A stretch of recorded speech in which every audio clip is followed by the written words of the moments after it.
feared the vengeance of the disappointed fiend, yet I was unable to overcome my repugnance to the task which was enjoyed me. I found that I could not compose a female without again devoting several months to profound study and laborious disquisition. I had heard of some discoveries have been made by an English philosopher, the knowledge of which was material to my success, and I sometimes thought of obtaining my father's consent to visit England for this purpose. But I clung to every pretense of delay, and could not resolve to interrupt my returning tranquillity. My health, which had hitherto declined, was now much restored, and my spirits, when unchecked by the memory of my unhappy promise, rose proportionably. My father saw this change with pleasure, and he turned his thoughts towards the best method of eradicting the remains of my melancholy, which every now and then would return by fits, and with a devouring blackness overcast the approaching sunshine. At these moments I took refuge in the most perfect solitude. I passed whole days on the lake alone in a little boat, watching the clouds and listening to the rippling of the waves, silent and listless. But the fresh air and bright sun seldom failed to restore me to some degree of composure, and on my return I met the salutations of my friends with a readier smile and a more cheerful heart. It was after my return from one of these rambles that my father, calling me aside, thus addressed me. "I am happy to remark, my dear son, that you have resumed your former pleasures, and seem to be returning to yourself. And yet you are still unhappy and still avoid our society. For some time I was lost in conjecture as to the cause of this, but yesterday an idea struck me, and if it is a well-founded, I conjure you to avow it. Reserve on such a point would be not only useless, but draw down treble misery on us all." I trembled violently at this exordium, and my father continued, "I confess, my son, that I have always looked forward to your marriage with your cousin as the tie of our domestic comfort, and the stay of my declining years. You were attached to each other from your earliest infancy. You studied together, and appeared, in dispositions and tastes, entirely suited to one another. But so blind is the experience of man, that what I conceive to be the best assistance to my plan may have entirely destroyed it. You perhaps regard her as your sister, without any wish that she might become your wife. Nay, you may have met with another whom you may love, and considering yourself as bound in honor to your cousin, this struggle may occasion the poignant misery which you appear to feel. My dear father, reassure yourself. I love my cousin tenderly and sincerely. I never saw any woman who excited as Elizabeth does my warmest admiration and affection. My future hopes and prospects are entirely bound up in the expectation of our union. The expression of your sentiments on this subject, my dear Victor, gives me more pleasure than I have for some time experienced. If you feel thus, we shall assuredly be happy. However, present events may cast a gloom over us, but it is this gloom which appears to have taken so strong a hold of your mind that I wish to dissipate. Tell me, therefore, whether you object to an immediate solemnization of the marriage. We have been unfortunate, and recent events have drawn us from that everyday tranquillity befitting my years and infirmities. You are younger, Yet I do not suppose, possessed as you are of a competent future, that an early marriage would at all interfere with any future plans of honor and utility that you may have formed. Do not suppose, however, that I wish to dictate happiness to you, or that a delay on your part would cause me any serious uneasiness. Interpret my words with candor, and answer me, I can assure you, with confidence and sincerity. I listened to my father in silence, and remained for some time incapable of offering any reply. I revolved rapidly in my mind a multitude of thoughts, and endeavored to arrive at some conclusion. Alas, to me, the idea of an immediate union with my cousin was one of horror and dismay. I was bound by a solemn promise which I had not yet fulfilled, and dared not break, or if I did, what manifold miseries might not impend over me and my devoted family. Could I enter into a festival with this deadly weight yet hanging around my neck, and bowing me to the ground? I must perform my engagement, and let the monster depart with his mate, before I allowed myself to enjoy the delight of an union from which I expected peace. I remembered also the necessity imposed upon me of either journeying to England, or entering into a long correspondence with those philosophers of that country, whose knowledge and discoveries were of indispensable use to me in my present undertaking. The latter method of obtaining the desired intelligence was dilatory and unsatisfactory. Besides, any variation was agreeable to me, and I was delighted with the idea of spending a year or two in change of scene and variety of occupation, in absence from my family, during which period some event might happen which would restore me to them in peace and happiness. My promise might be fulfilled and the monster have departed, or some accident might occur to destroy him and put an end to my slavery forever. These feelings dictated my answer to my father. I expressed a wish to visit England, but, concealing the true reasons of this request, I clothed my desires under the guise of wishing to travel and see the world before I sat down for life within the walls of my native town. I urged my entreaty with earnestness, and my father was easily induced to comply, for a more indulgent and less dictatorial parent did not exist upon earth.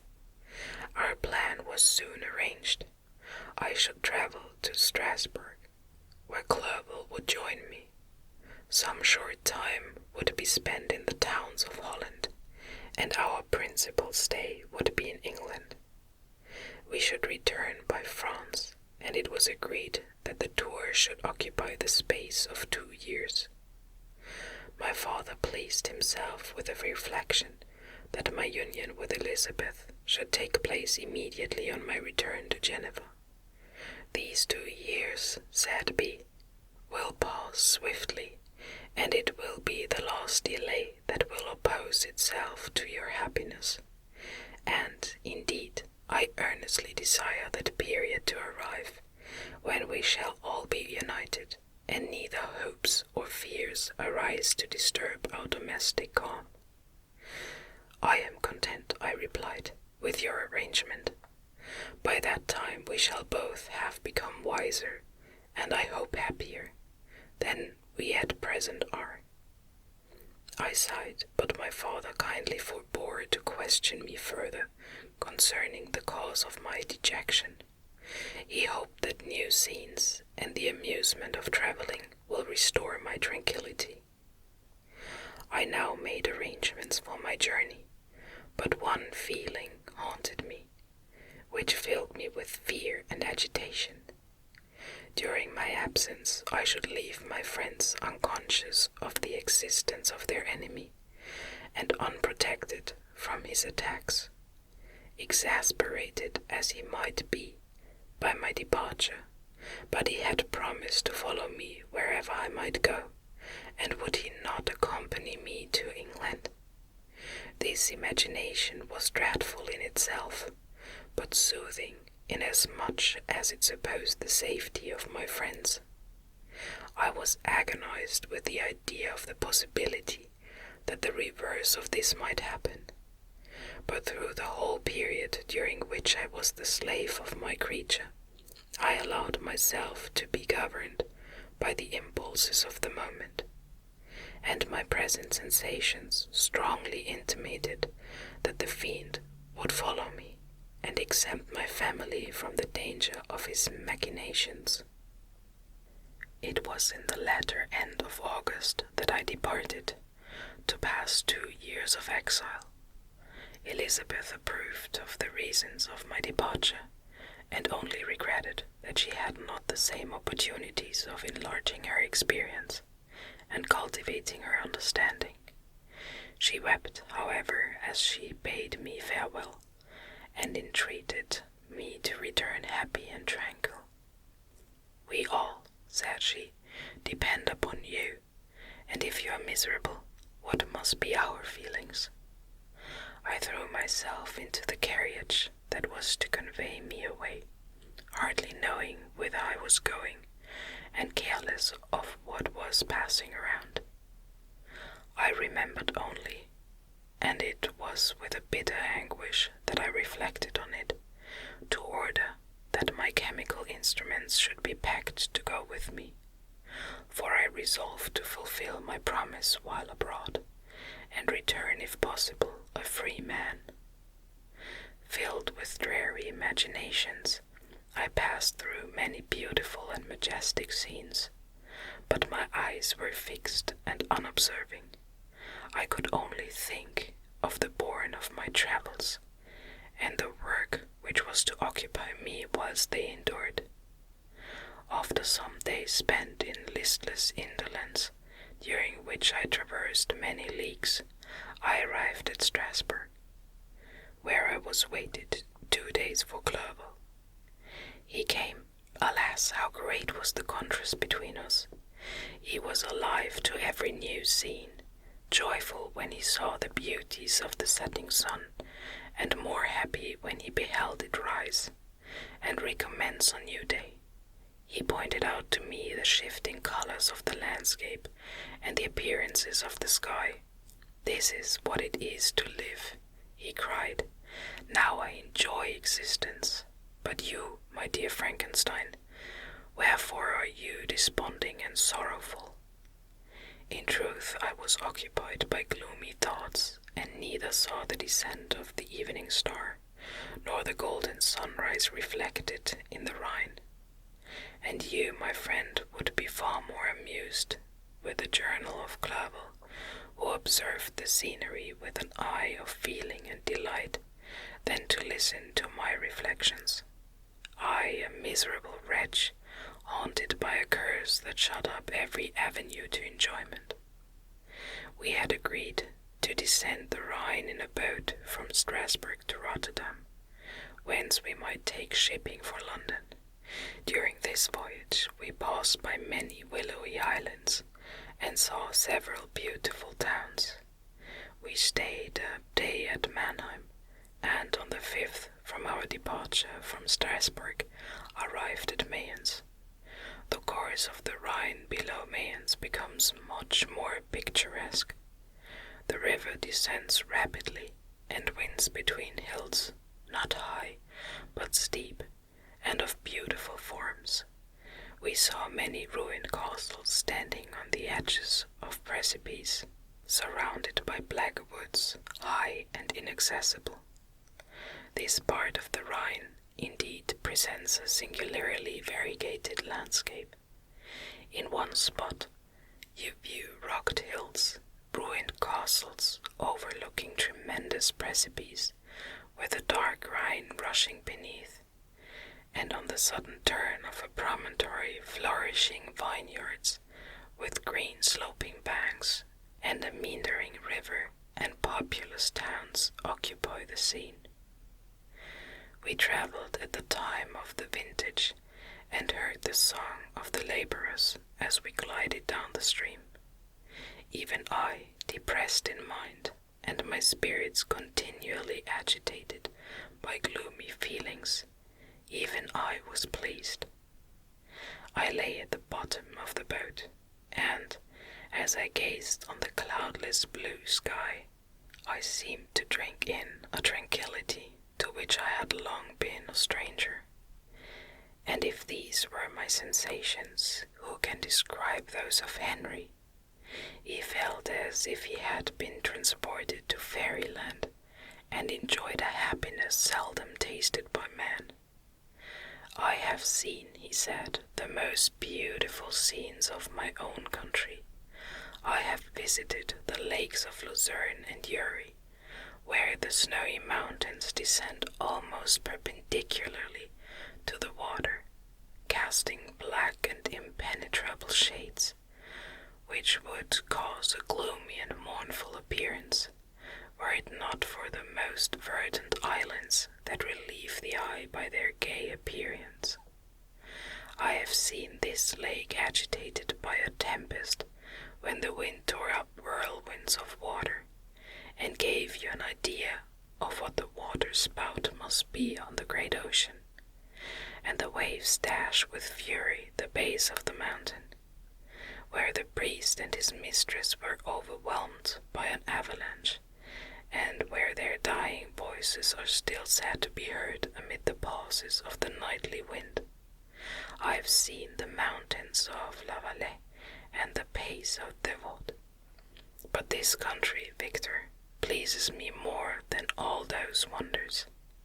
The mountains of Switzerland are more majestic and strange, but there is a charm in the banks of this divine river that I never before saw equaled. Look at that castle which overhangs yon precipice, and that also on the island, almost concealed amongst the foliage of those lovely trees. And now that group of laborers coming from among their vines, and that village half hid in the recess of the mountain. Oh, surely that spirit that inhabits and guards this place has a soul more in harmony with man than those who pile the glacier or retire to the inaccessible peaks of the mountains of our own country. Clerval, beloved friend, even now it delights me to record your words, and to dwell on the praise of which you are so eminently deserving. He was a being formed in the very poetry of nature. His wild and enthusiastic imagination was chastened by the sensibility of his heart. His soul overflowed with ardent affections, and his friendship was of that devoted and wondrous nature that the worldly minded teach us to look for only in the imagination. But even human sympathies were not sufficient to satisfy his eager mind. The scenery of external nature, which others regard only with admiration, he loved with ardor. The sounding cataract haunted him like a passion, the tall rock, the mountain and the deep and gloomy wood. Their colors and their forms were then to him an appetite, a feeling, and a love that had no need of a remoter charm, by thought supplied or any interest, unborrowed from the eye. And where does he now exist? Is this gentle and lovely being lost forever? Has this mind, so replete with ideas, imaginations fanciful and magnificent, which formed a world whose existence depended on the life of its creator, has this mind perished? Does it now only exist in my memory? No, it is not thus. Your form is so divinely wrought and beaming with beauty, has decayed, but your spirit still visits and consoles your unhappy friend. Pardon this gush of sorrow. These ineffectual words are but a slight tribute to the unexampled worth of Henry, but they soothe my heart, overflowing with the anguish which his remembrance creates. I will proceed with my tale. Beyond Cologne, we descended to the plains of Holland, and we resolved to post the remainder of our way, for the wind was contrary and the stream of the river was too gentle to aid us.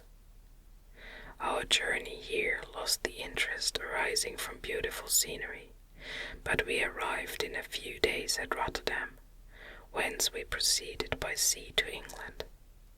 It was on a clear morning, in the latter days of December, that I first saw the white cliffs of Britain. The banks of the Thames presented a new scene. They were flat but fertile, and almost every town was marked by the remembrance of same story.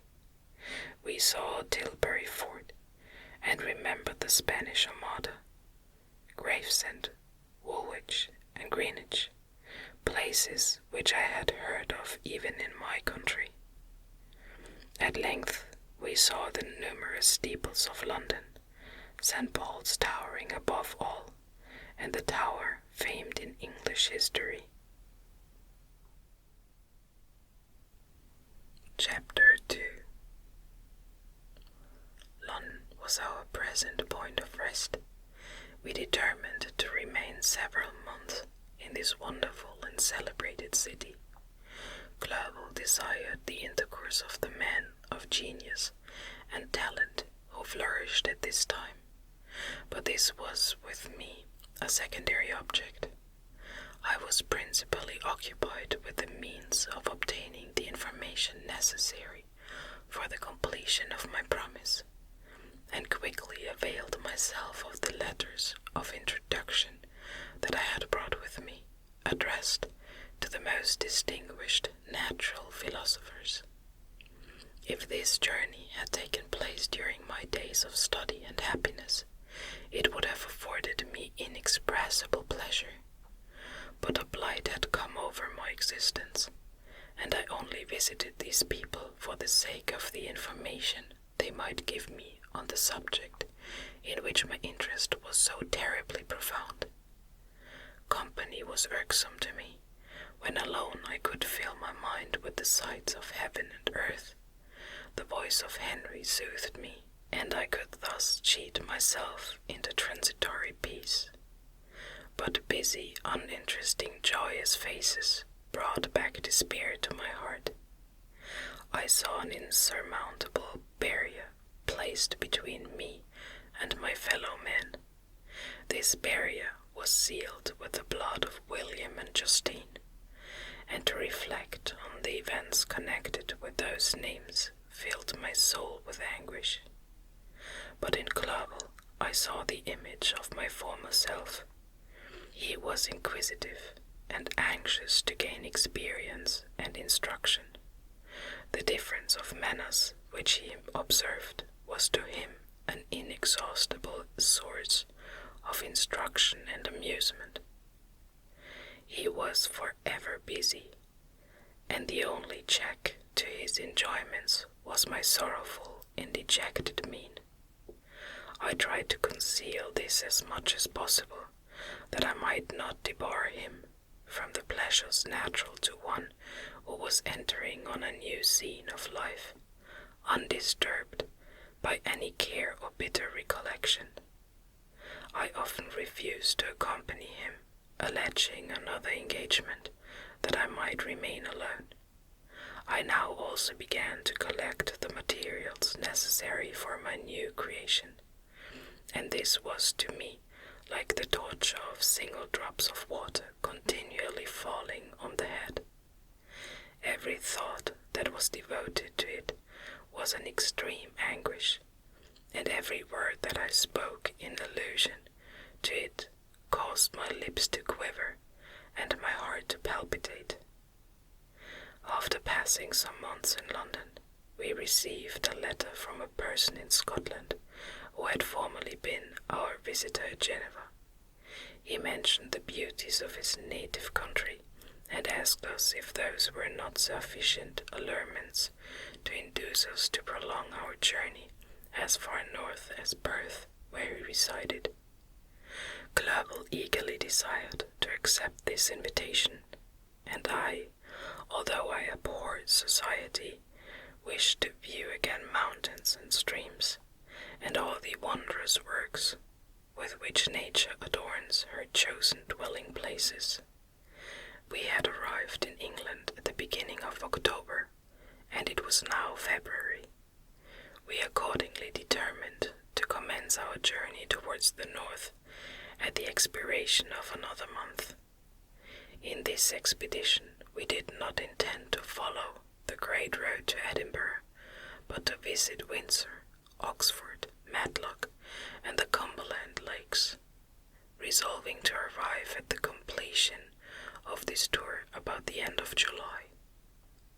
I packed my chemical instruments and the materials I had collected, resolving to finish my labors in some obscure nook in the northern highlands of Scotland. We quitted London on the 27th of March, and remained a few days at Windsor, rambling in its beautiful forest. This was a new scene to us mountaineers, the majestic oaks, the quantity of game, and the herds of stately deer were all novelties to us. From thence we proceeded to Oxford. As we entered the city, our minds were filled with the remembrance of the events that had been transacted there more than a century and a half before. It was here that Charles I had collected his forces. This city had remained faithful to him, after the whole nation had forsaken his cause to join the standard of Parliament and liberty. The memory of that unfortunate king and his companions, the amiable Falkland, the insolent Gower, his queen and son, gave a peculiar interest to every part of the city which they might be supposed to have inhabited. The spirit of elder days found a dwelling here, and we delighted to trace its footsteps. If these feelings had not found an imaginary gratification, the appearance of the city had yet in itself sufficient beauty to obtain our admiration. The colleges are ancient and picturesque, the streets are almost magnificent, and the lovely Isis, which flows beside it through meadows of exquisite verdure, is spread forth into a placid expanse of waters, which reflects its majestic assemblage of towers and spires and domes, embosomed among aged trees. I enjoyed this scene, and yet my enjoyment was embittered both by the memory of the past and the anticipation of the future. I was formed for peaceful happiness. During my youthful days, discontent never visited my mind, and if I was ever overcome by ennui, the sight of what is beautiful in nature, or the study of what is excellent and sublime in the productions of man, could always interest my heart, and communicate elasticity to my spirits. But I am a blasted tree. The bolt has entered my soul, and I felt that I should survive to exhibit what I shall soon cease to be, a miserable spectacle of ragged humanity, pitiable to others, and abhorrent to myself. We passed a considerable period at Oxford, rambling among its environs, and endeavouring to identify every spot which might relate to the most animating epoch of English history. Our little voyages of discovery were often prolonged by the successive objects that presented themselves. We visited the tomb of the illustrious Hampden, and the field on which that period fell. For a moment my soul was elevated from its debasing and miserable fears to contemplate the divine ideas of liberty and self-sacrifice of which these sights were the monuments and the remembrances. For an instant I dared to shake off my chains and look around me with a free and lofty spirit, but the iron had eaten into my flesh, and I sank again, trembling and hopeless, into my miserable self. We left Oxford with regret and proceeded to Matlock, which was our next place of rest. The country in the neighborhood of this village resembled to a greater degree the scenery of Switzerland, but everything is on a lower scale, and the green hills want the crown of distant white Alps, which always attend on the piney mountains of my native country. We visited the wondrous cave and the little cabinets of natural history, where the curiosities are disposed in the same manner as in the collections at Cerveau and Chamonix. The latter name made me tremble when pronounced by Henry, and I hastened to quit Matlock, with which that terrible scene was thus associated. From Derby, still journeying northward, we passed 2 months in Cumberland and Westmoreland. I could now almost fancy myself among the Swiss mountains. The little patches of snow which yet lingered on the northern sides of the mountains, the lakes, and the dashing of the rocky streams were all familiar and dear sights to me. Here also we made some acquaintances, who almost contrived to cheat me into happiness. The delight of Clerval was proportionably greater than mine. His mind expanded in the company of men of talent, and he found in his own nature greater capacities and resources than he could have imagined himself to have possessed, while he associated with his inferiors. I could pass my life here, said he to me, and among these mountains I should scarcely regret Switzerland and the Rhine. But he found that a traveller's life is one that includes much pain amidst its enjoyments. His feelings are forever on the stretch, and when he begins to sink into repose, he finds himself obliged to quit that on which he rests in pleasure for something new, which again engages his attention, and which also he forsakes for other novelties. We had scarcely visited the various lakes of Cumberland and Westmoreland, and conceived an affection for some of the inhabitants, when the period of our appointment with our Scotch friend approached, and we left them to travel on. For my own part, I was not sorry. I had now neglected my promise for some time, and I feared the effects of the demons of disappointment. He might remain in Switzerland and wreak his vengeance on my relatives. This idea pursued me and tormented me at every moment from which I might otherwise have snatched repose and peace. I waited for my letters with feverish impatience. If they were delayed, I was miserable and overcome by 1,000 fears, and when they arrived, and I saw the superscription of Elizabeth or my father, I hardly dared to read and ascertain my fate. Sometimes I thought that the fiend followed me, and might expedite my remissness by murdering my companion. When these thoughts possessed me, I would not quit Henry for a moment, but followed him as his shadow to protect him from the fancied rage of his destroyer. I felt as if I had committed some great crime, the consciousness of which haunted me. I was guiltless, but I had indeed drawn down a horrible curse upon my head, as mortal as that of crime. I visited Edinburgh with languid eyes and mind, and yet that city might have interested the most unfortunate being. Clerval did not like it so well as Oxford, for the antiquity of the latter city was more pleasing to him. But the beauty and regularity of the new town of Edinburgh, its romantic castle, and its environs, the most delightful in the world, Arthur's Seat, St. Bernard's Well, and the Pentland Hills compensated him for the change, and filled him with cheerfulness and admiration. But I was impatient to arrive at the termination of my journey. We left Edinburgh in a week, passing through Cupar, St. Andrews, and along the banks of the Tay to Perth, where our friend expected us. But I was in no mood to laugh and talk with strangers, or enter into their feelings or plans with the good humour expected from a guest, and accordingly I told Clovel that I wished to make the tour of Scotland alone. "Do you," said I, "enjoy yourself, and let this be our rendezvous.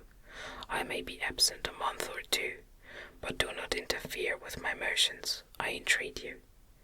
Leave me to peace and solitude for a short time, and when I return, I hope it will be with a lighter heart, and more congenial to your own temper."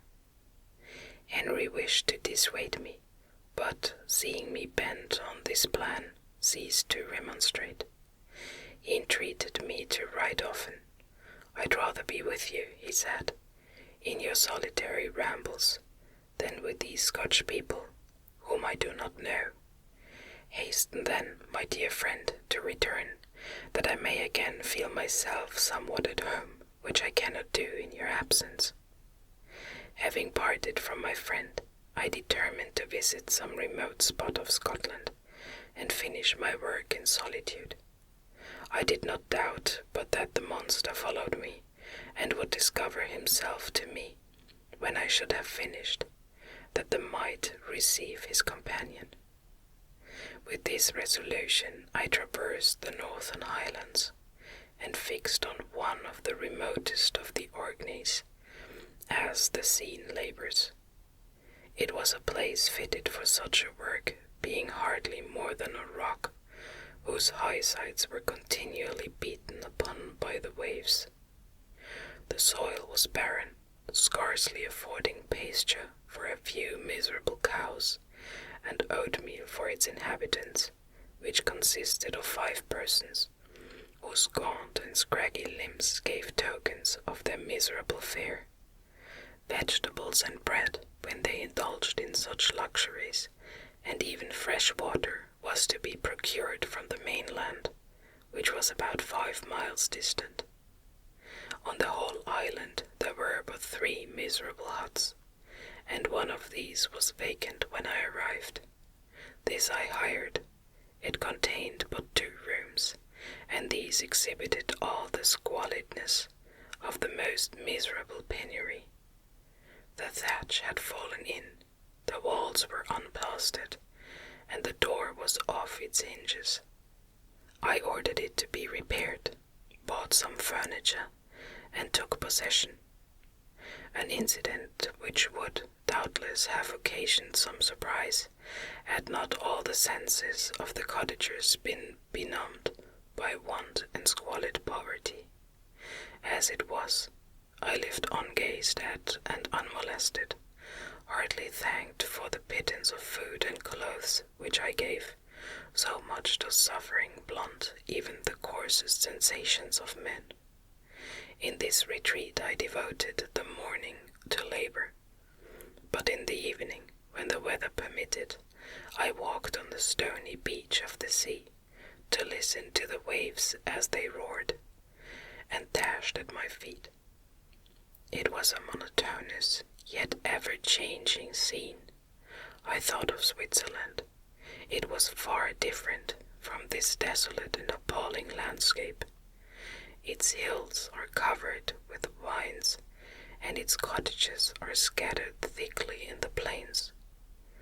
Its fair lakes reflect a blue and gentle sky, and, when troubled by the winds, their tumult is but as the play of a lively infant, when compared to the roarings of the giant ocean.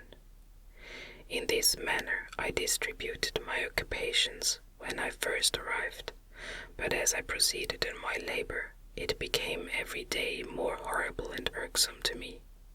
Sometimes I could not prevail on myself to enter my laboratory for several days, and at other times I toiled day and night in order to complete my work. It was indeed a filthy process in which I was engaged. During my first experiment, a kind of enthusiastic frenzy had blinded me to the horror of my employment. My mind was intently fixed on the sequel of my labor, and my eyes were shut to the horror of my proceedings. But now I went to it in cold blood, and my heart often sickened at the work of my hands. Thus situated, employed in the most detestable occupation, immersed in a solitude where nothing could for an instant call my attention from the actual scene in which I was engaged, my spirits became unequal. I grew restless and nervous. Every moment I feared to meet my persecutor. Sometimes I sat with my eyes fixed on the ground, fearing to raise them lest they should encounter the object which I so much dreaded to behold. I feared to wander from the sight of my fellow creatures, lest when alone he should come to claim his companion. In the meantime I worked on, and my labor was already considerably advanced. I looked towards its completion with a tremulous and eager hope, which I dared not trust myself to question, but which was intermixed with obscure forebodings of evil that made my heart sicken in my bosom. Chapter 3. I sat one evening in my laboratory. The sun had set, and the moon was just rising from the sea. I had not sufficient light for my employment, and I remained idle, in a pause of consideration of whether I should leave my labor for the night, or hasten its conclusion by an unremitting attention to it. As I sat, a train of reflection occurred to me, which led me to consider the effects of what I was now doing. 3 years before, I was engaged in the same manner, and had created a fiend whose unparalleled barbarity had desolated my heart, and filled it forever with the bitterest remorse. I was now about to form another being, of whose dispositions I was alike ignorant. She might become 10,000 times more malignant than her mate, and delight for its own sake in murder and wretchedness. He had sworn to quit the neighborhood of men and hide himself in deserts, but she had not, and she, who in all probability was to become a thinking and reasoning animal, might refuse to comply with a compact made before her creation. They might even hate each other. The creature who already lived loathed his own deformity, and might he not conceive a greater abhorrence for it when it came before his eyes in the female form? She also might turn with disgust from him to the superior beauty of man. She might quit him, and he be again alone, exasperated by the fresh provocation of being deserted by one of his own species. Even if they were to leave Europe and inhabit the deserts of the New World, yet one of the first results of those sympathies for which the demon thirsted would be children, and a race of devils would be propagated upon the earth, who might make the very existence of the species of man a condition precarious and full of terror. Had I a right to for my own benefit to inflict this curse upon everlasting generations? I had before been moved by the sophisms of the being I had created. I had been struck senseless by his fiendish threats. But now, for the first time, the wickedness of my promise burst upon me. I shuddered to think future ages might curse me as their pest, whose selfishness had not hesitated to buy its own peace at the price, perhaps, of the existence of the whole human race. I trembled, and my heart failed within me, when, on looking up, I saw, by the light of the moon, the demon at the casement. A ghastly grin wrinkled his lips as he gazed on me, where I sat fulfilling the task which he had allotted to me. Yes, he had followed me in my travels. He had loitered in forests, hid himself in caves, or taken refuge in wide and desert heaths. He now came to mark my progress and claim the fulfillment of my promise.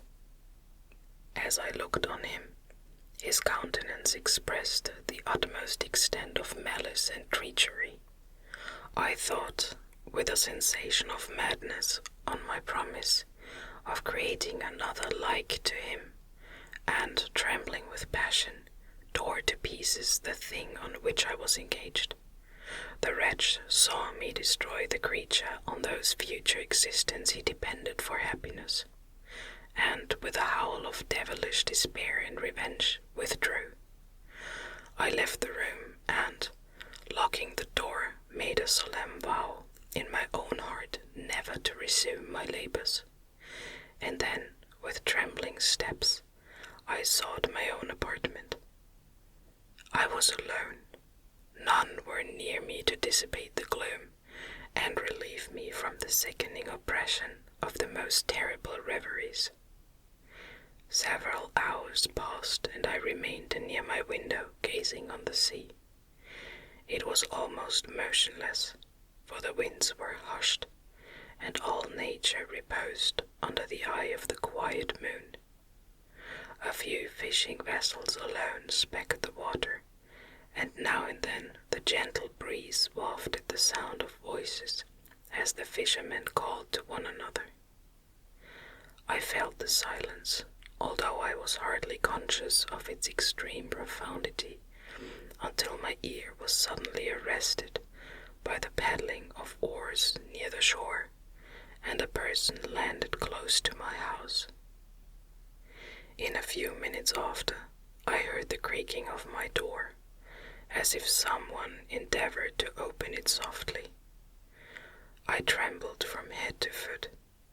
I felt a presentiment of who it was, and wished to rouse one of the peasants who dwelt in a cottage not far from mine. But I was overcome by the sensation of helplessness, so often felt in frightful dreams, when you in vain endeavor to fly from an impending danger, and was rooted to the spot. Presently I heard the sound of footsteps along the passage. The door opened, and the wretch whom I dreaded appeared. Shutting the door, he approached me, and said in a smothered voice, "You have destroyed the work which you began. What is it that you intend? Do you dare to break your promise? I have endured toil and misery. I left Switzerland with you. I crept along the shores of the Rhine, among its willow islands, and over the summits of its hills. I have dwelt many months in the heaths of England, and among the deserts of Scotland. I have endured incalculable fatigue, and cold, and hunger. Do you dare destroy my hopes? Begone, I do break my promise. Never will I create another like yourself, equal in deformity and wickedness. Slave, I before reasoned with you, but you have proved yourself unworthy of my condescension. Remember that I have power. You believe yourself miserable, but I can make you so wretched that the light of day will be hateful of you. You are my creator, but I am your master. Obey." The hour of my weakness is past, and the period of your power is arrived. Your threats cannot move me to do an act of wickedness, but they confirm me in a resolution of not creating you a companion in vice. Shall I, in cool blood, set loose upon the earth a demon whose delight is in death and wretchedness? Begone, I am firm, and your words will only exasperate my rage. The monster saw my determination in my face, and gnashed his teeth in the impotence of anger. Shall each man, cried he, find a wife for his bosom, and each beast have his mate, and I be alone? I had feelings of affection, and they were requited by detestation and scorn. Man, you may hate, but beware. Your hours will pass in dread and misery, and soon the bolt will fall, which must ravish from you your happiness forever. Are you to be happy while I grovel in the intensity of my wretchedness? You can blast my other passions, but revenge remains. Revenge, henceforth, dearer than light or food. I may die, but first you, my tyrant and tormentor, shall curse the sun that gazes on your misery.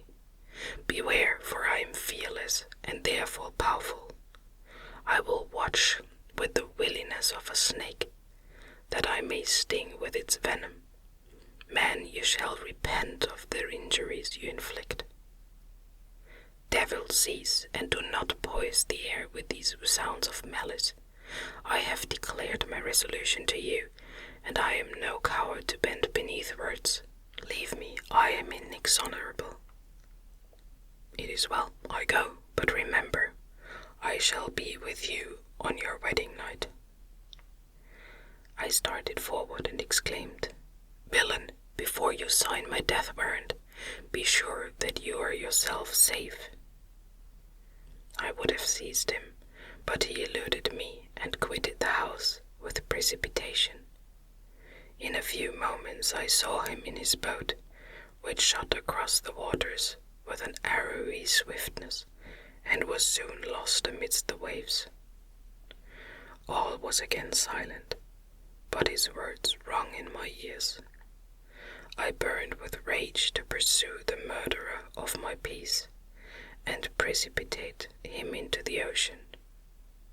I walked up and down my room hastily and perturbed, while my imagination conjured up 1,000 images to torment and sting me. Why had I not followed him, and closed with him in mortal strife? But I had suffered him to depart, and he had directed his course towards the mainland. I shuddered to think who might be the next victim sacrificed to his insatiate revenge. And then I thought again of his words, I will be with you on your wedding night. That then was the period fixed for the fulfillment of my destiny. In that hour I should die, and at once satisfy and extinguish his malice. The prospect did not move me to fear, yet when I thought of my beloved Elizabeth, of her tears and endless sorrow, when she should find her lover so barbarously snatched from her, tears, the first I had shed for many months, streamed from my eyes, and I resolved not to fall before my enemy without a bitter struggle. The night passed away, and the sun rose from the ocean. My feelings became calmer, if it may be called calmness, when the violence of rage sinks into the depth of despair. I left the house, the horrid scene of the last night's contention, and walked on the beach of the sea, which I almost regarded as an insuperable barrier between me and my fellow creatures. Nay, a wish that such should prove the fact stole across me. I desired that I might pass my life on that barren rock, rarely, it is true, but uninterrupted by any sudden shock of misery. If I returned, it was to be sacrificed, or to see those whom I most loved die under the grasp of a demon whom I had myself created.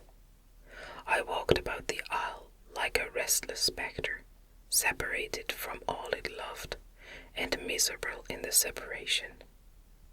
When it became noon and the sun rose higher, I lay down on the grass and was overpowered by a deep sleep. I had been awake the whole of the preceding night. My nerves were agitated, and my eyes inflamed by watching and misery. The sleep into which I now sunk refreshed me, and when I awoke I again felt as if I belonged to a race of human beings like myself, and I began to reflect upon what had passed with greater composure. Yet still the words of the fiend rung in my ears like a death knell. They appeared like a dream, yet distinct and oppressive as a reality.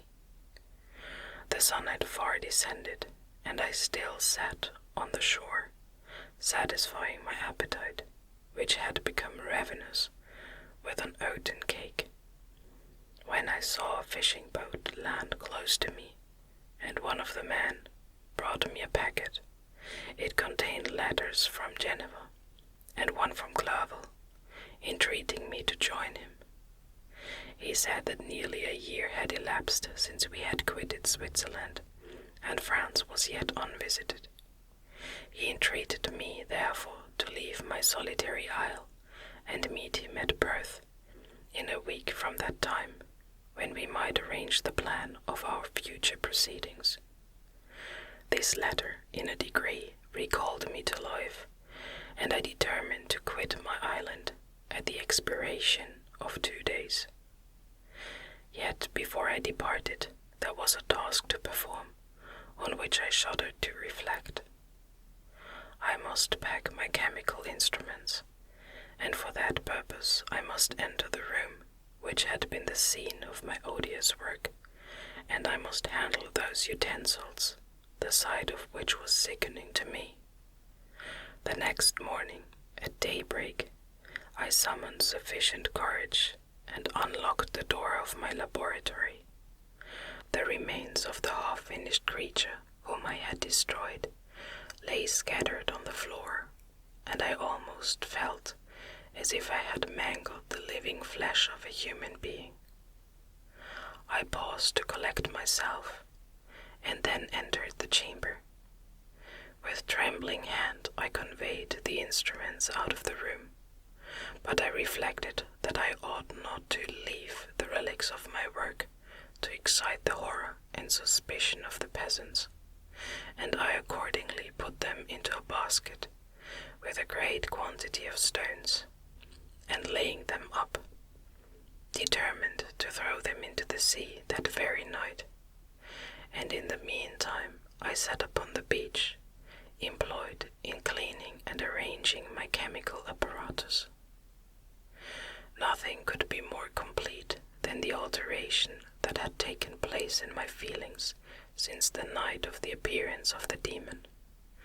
I had before regarded my promise with a gloomy despair, as a thing that, with whatever consequences, must be fulfilled. But I now felt as if a film had been taken from before my eyes, and that I, for the first time, saw clearly. The idea of renewing my labors did not for one instant occur to me. The threat I had heard weighed on my thoughts, but I did not reflect that a voluntary act of mine could avert it. I had resolved in my own mind that to create another like the fiend I had first made would be an act of the basest and most atrocious selfishness, and I banished from my mind every thought that could lead to a different conclusion. Between 2 and 3 in the morning the moon rose, and I then, putting my basket aboard a little skiff, sailed out about 4 miles from the shore. The scene was perfectly solitary. A few boats were returning towards land, but I sailed away from them.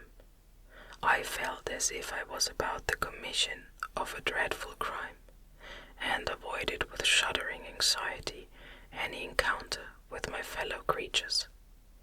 At one time the moon, which had before been clear, was suddenly overspread by a thick cloud, and I took advantage of the moment of darkness, and cast my basket into the sea. I listened to the gurgling sound as it sunk, and then sailed away from the spot. The sky became clouded, but the air was pure, although chilled by the northeast breeze that was then rising. But it refreshed me and filled me with such agreeable sensations that I resolved to prolong my stay on the water, and fixing the rudder in a direct position, stretched myself at the bottom of the boat. Clouds hid the moon, everything was obscure, and I heard only the sound of the boat as its keel cut through the waves. The murmur lulled me, and in a short time I slept soundly. I do not know how long I remained in this situation, but when I awoke I found that the sun had already mounted considerably. The wind was high, and the waves continually threatened the safety of my little skiff. I found that the wind was northeast, and must have driven me far from the coast from which I had embarked. I endeavored to change my course, but quickly found that if I again made the attempt, the boat would be instantly filled with water. Thus situated, my only resource was to drive before the wind. I confess that I felt a few sensations of terror. I had no compass with me, and was so little acquainted with the geography of this part of the world that the sun was of little benefit to me. I might be driven into the wide Atlantic and feel all the tortures of starvation, or be swallowed up in the immeasurable waters that roared and buffeted around me.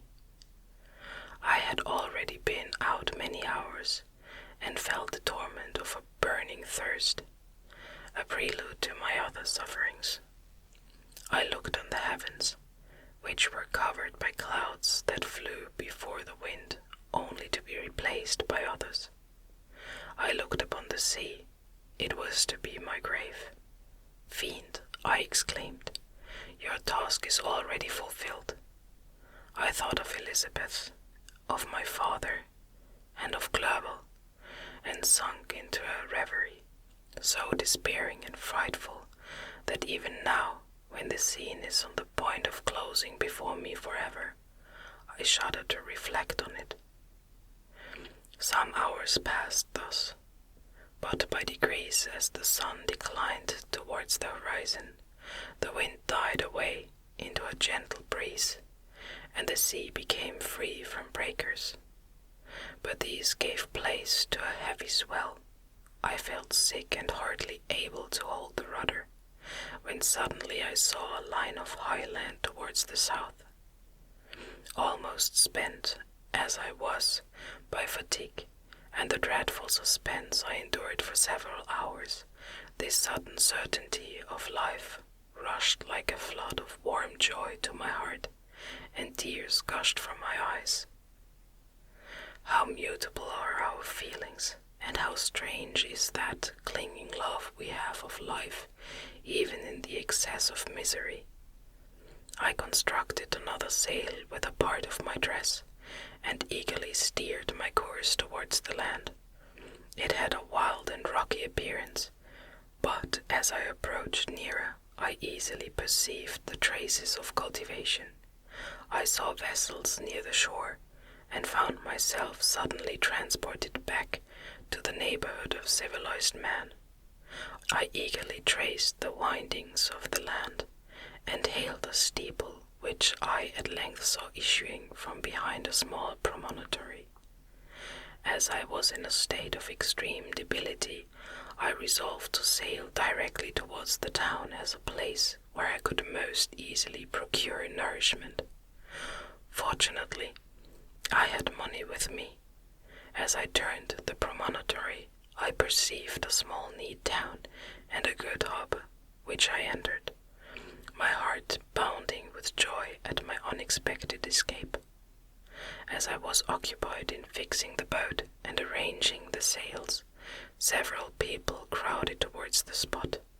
They seemed very much surprised at my appearance, but instead of offering me any assistance, whispered together with gestures that at any other time might have produced in me a slight sensation of alarm. As it was, I merely remarked that they spoke English, and I therefore addressed them in that language. "My good friends," said I, "will you be so kind as to tell me the name of this town and inform me where I am?" "You will know that soon enough," replied a man with a gruff voice. "Maybe you are come to a place that will not prove much to your taste, but you will not be consulted as to your quarters, I promise you."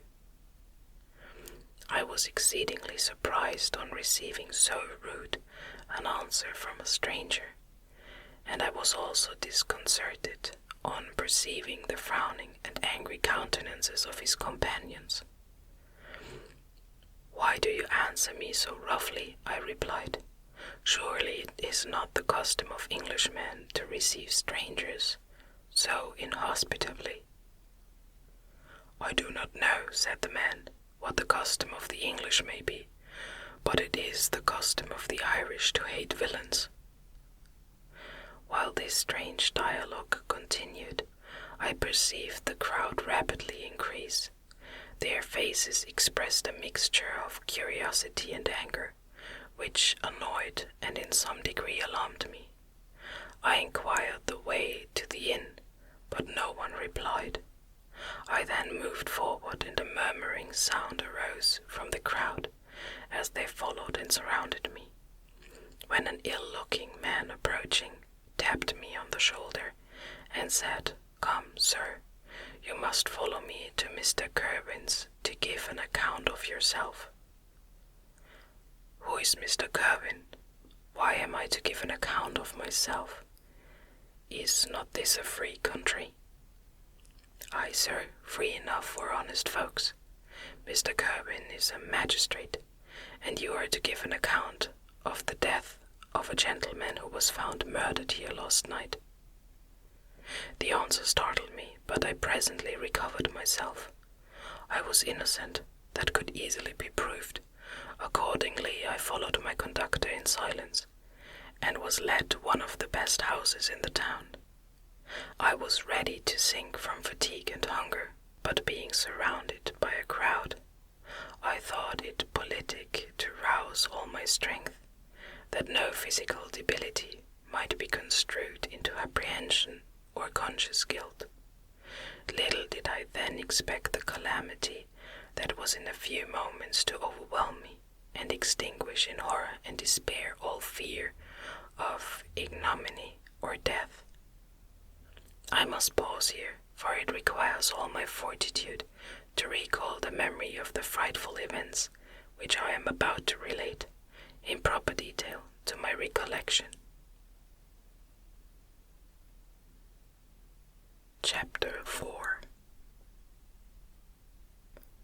I was soon introduced into the presence of the magistrate, an old benevolent man with calm and mild manners.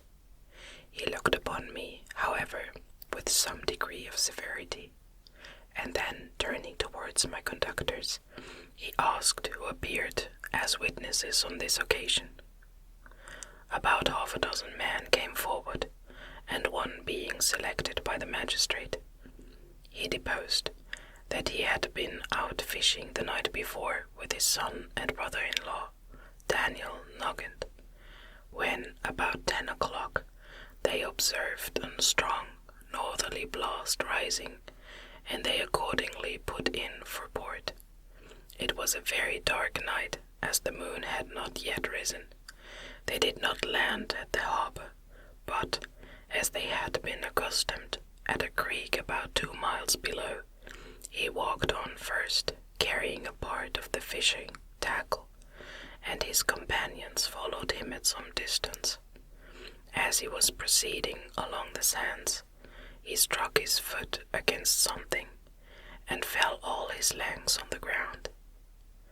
His companions came up to assist him, and, by the light of their lantern, they found that he had fallen on the body of a man who was to all appearance dead. Their first supposition was that it was the corpse of some person who had been drowned and was thrown on shore by the waves. But upon examination, they found that the clothes were not wet, and even that the body was not then cold. They instantly carried it to the cottage of an old woman near the spot, and endeavored, but in vain, to restore it to life. He appeared to be a handsome young man, about 25 years of age. He had apparently been strangled, for there was no sign of any violence except the black mark of fingers on his neck. The first part of this deposition did not in the least interest me, but when the mark of the fingers was mentioned, I remembered the murder of my brother, and felt myself extremely agitated. My limbs trembled, and a mist came over my eyes, which obliged me to lean on a chair for support.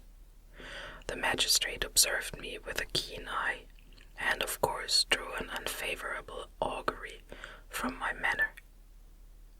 The son confirmed his father's account, but when Daniel Nugent was called, he swore positively that, just before the fall of his companion, he saw a boat, with a single man in it, at a short distance from the shore, and, as far as he could judge by the light of a few stars, it was the same boat in which I had just landed.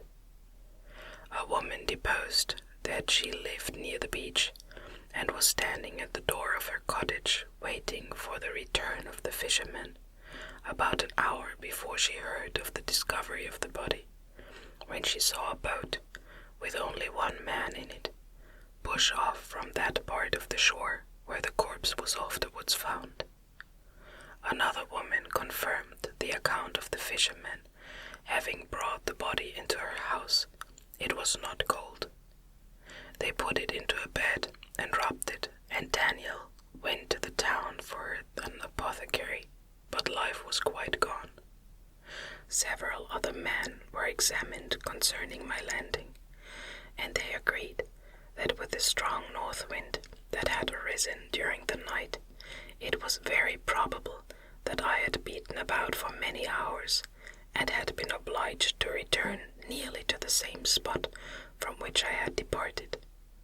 Besides, they observed that it appeared that I had brought the body from another place, and it was likely that, as I did not appear to know the shore, I might have put into the harbour ignorant of the distance of the town from the place where I had deposited the corpse.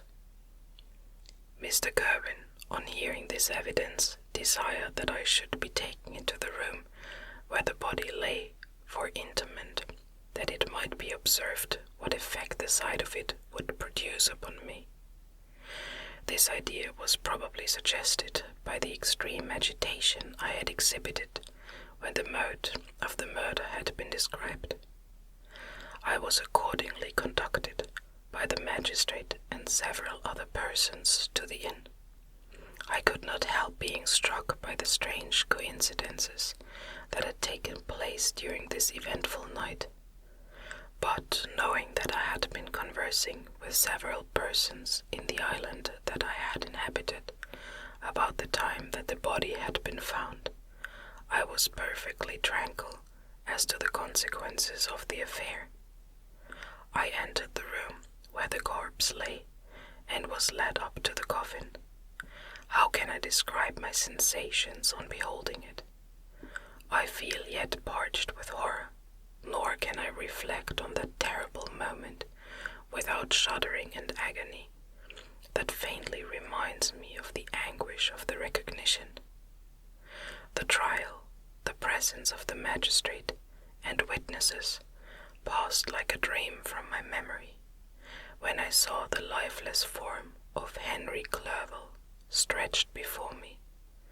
I gasped for breath, and, throwing myself on the body, I exclaimed, "Have my murderous machinations deprived you also, my dearest Henry, of life? Two I have already destroyed, other victims await their destiny, but you, Clerval, my friend, my benefactor." The human frame could no longer support the agonizing suffering that I endured, and I was carried out of the room in strong convulsions. A fever succeeded to this. I lay for 2 months on the point of death. My ravings, as I afterwards heard, were frightful. I called myself the murderer of William, of Justine, and of Clerval. Sometimes I entreated my attendants to assist me in the destruction of the fiend by whom I was tormented, and at others I felt the fingers of the monster already grasping my neck, and screamed aloud with agony and terror. Fortunately, as I spoke my native language, Mr. Kerwin alone understood me, but my gestures and bitter cries were sufficient to affright the other witnesses. Why did I not die? More miserable than man ever was before. Why did I not sink into forgetfulness and rest? Death snatches away many blooming children, the only hopes of their doting parents. How many brides and youthful lovers have been one day in the bloom of health and hope, and the next a prey for worms and the decay of the tomb? Of what materials was I made that I could thus resist so many shocks, which, like the turning of the wheel, continually renewed the torture? But I was doomed to live, and in 2 months found myself as awaking from a dream, in a prison, stretched on a wretched bed, surrounded by gaolers, turnkeys, bolts, and all the miserable apparatus of a dungeon. It was morning, I remember, when I thus awoke to understanding. I had forgotten the particulars of what had happened, and only felt as if some great misfortune had suddenly overwhelmed me. But when I looked around and saw the barred windows, and the squalidness of the room in which I was, all flashed across my memory, and I groaned bitterly. This sound disturbed an old woman who was sleeping in a chair beside me. She was a hired nurse, the wife of one of the turnkeys, and her countenance expressed all those bad qualities which often characterize that class. The lines of her face were hard and rude, like that of persons accustomed to see without sympathizing in sights of misery. Her tone expressed her entire indifference. She addressed me in English, and the voice struck me as one that I had heard during my sufferings. "Are you better now, sir?" said she. I replied in the same language, with a feeble voice. "I believe I am.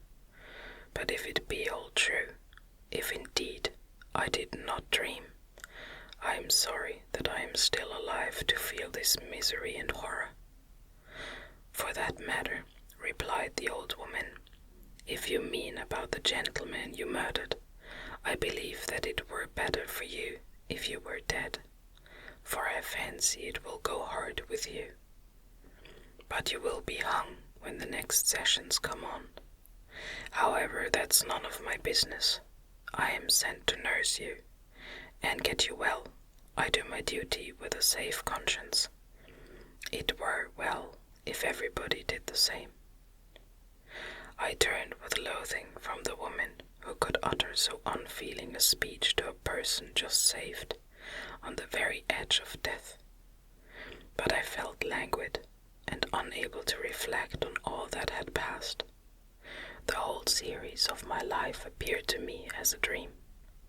I sometimes doubted if indeed it were all true, for it never presented itself to my mind with the force of reality. As the images that floated before me became more distinct, I grew feverish. A darkness pressed around me. No one was near me who soothed me with the gentle voice of love. No dear hand supported me. The physician came and prescribed medicines, and the old woman prepared them for me, but utter carelessness was visible in the first, and the expression of brutality was strongly marked in the visage of the second. Who could be interested in the fate of a murderer but the hangman who would gain his fee? These were my first reflections, but I soon learned that Mr. Kirwin had shewn me extreme kindness. He had caused the best room in the prison to be prepared for me. Wretched indeed was the best. And it was he who had provided a physician and a nurse. It is true he seldom came to see me, for although he ardently desired to relieve the sufferings of every human creature, he did not wish to be present at the agonies and miserable ravings of a murderer. He came, therefore, sometimes to see that I was not neglected, but his visits were short, and at long intervals. One day, when I was gradually recovering, I was seated in a chair, my eyes half open, and my cheeks livid like those in death. I was overcome by gloom and misery, and often reflected I had better seek death than remain miserably pent up, only to be let loose in a world replete with wretchedness. At one time I considered whether I should not declare myself guilty, and suffer the penalty of the law, less innocent than poor Justine had been. Such were my thoughts, when the door of my apartment was opened, and Mr. Kirwin entered. His countenance expressed sympathy and compassion. He drew a chair close to mine and addressed me in French. "I fear that this place is very shocking to you.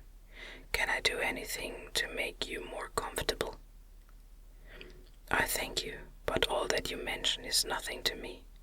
On the whole earth there is no comfort which I am capable of receiving."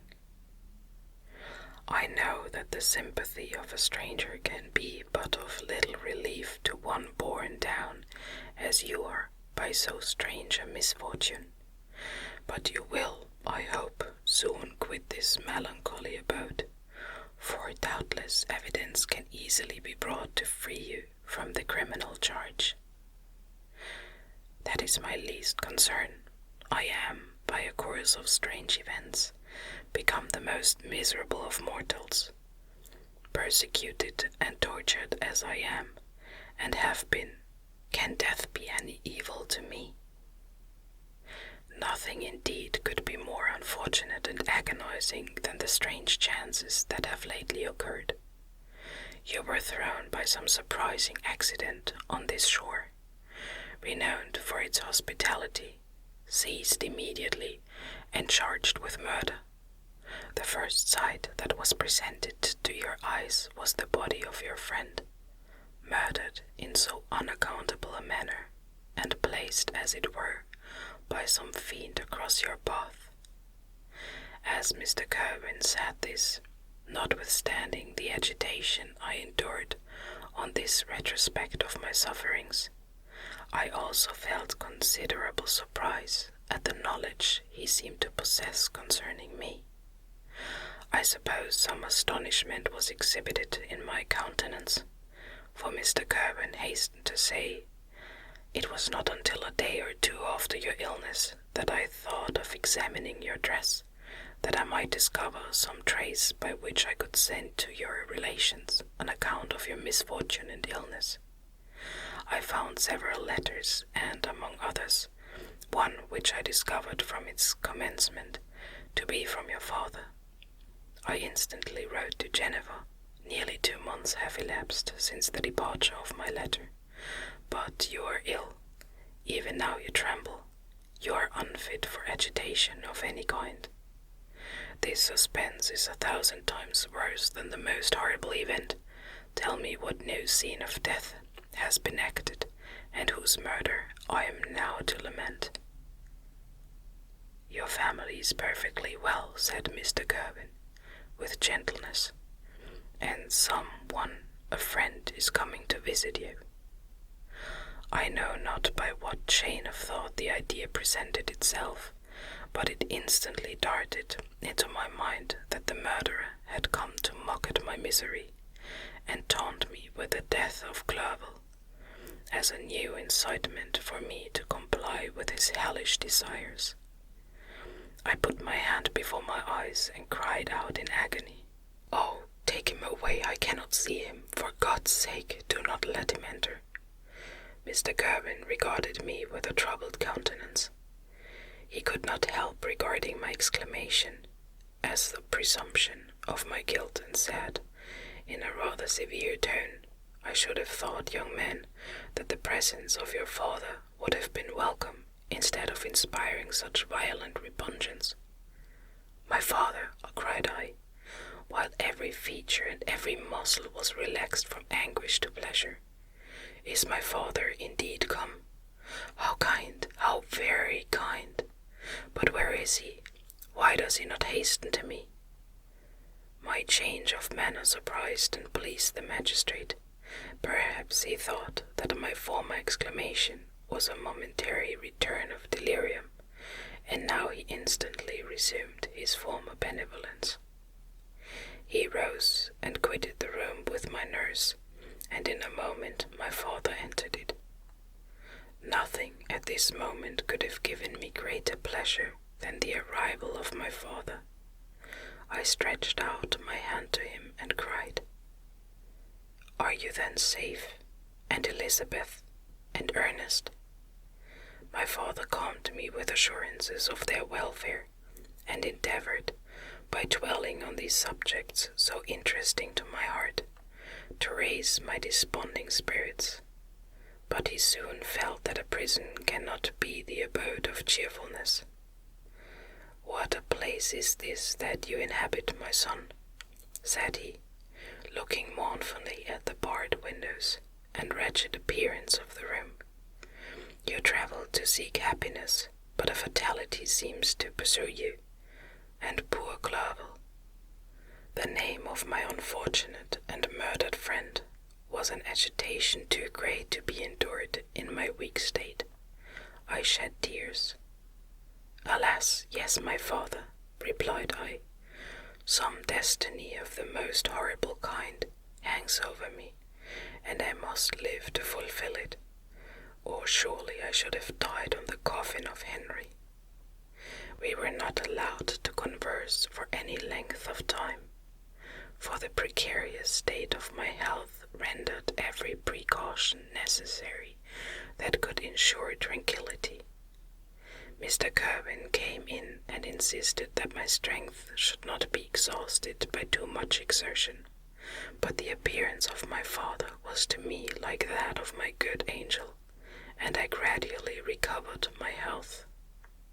As my sickness quitted me, I was absorbed by a gloomy and black melancholy that nothing could dissipate.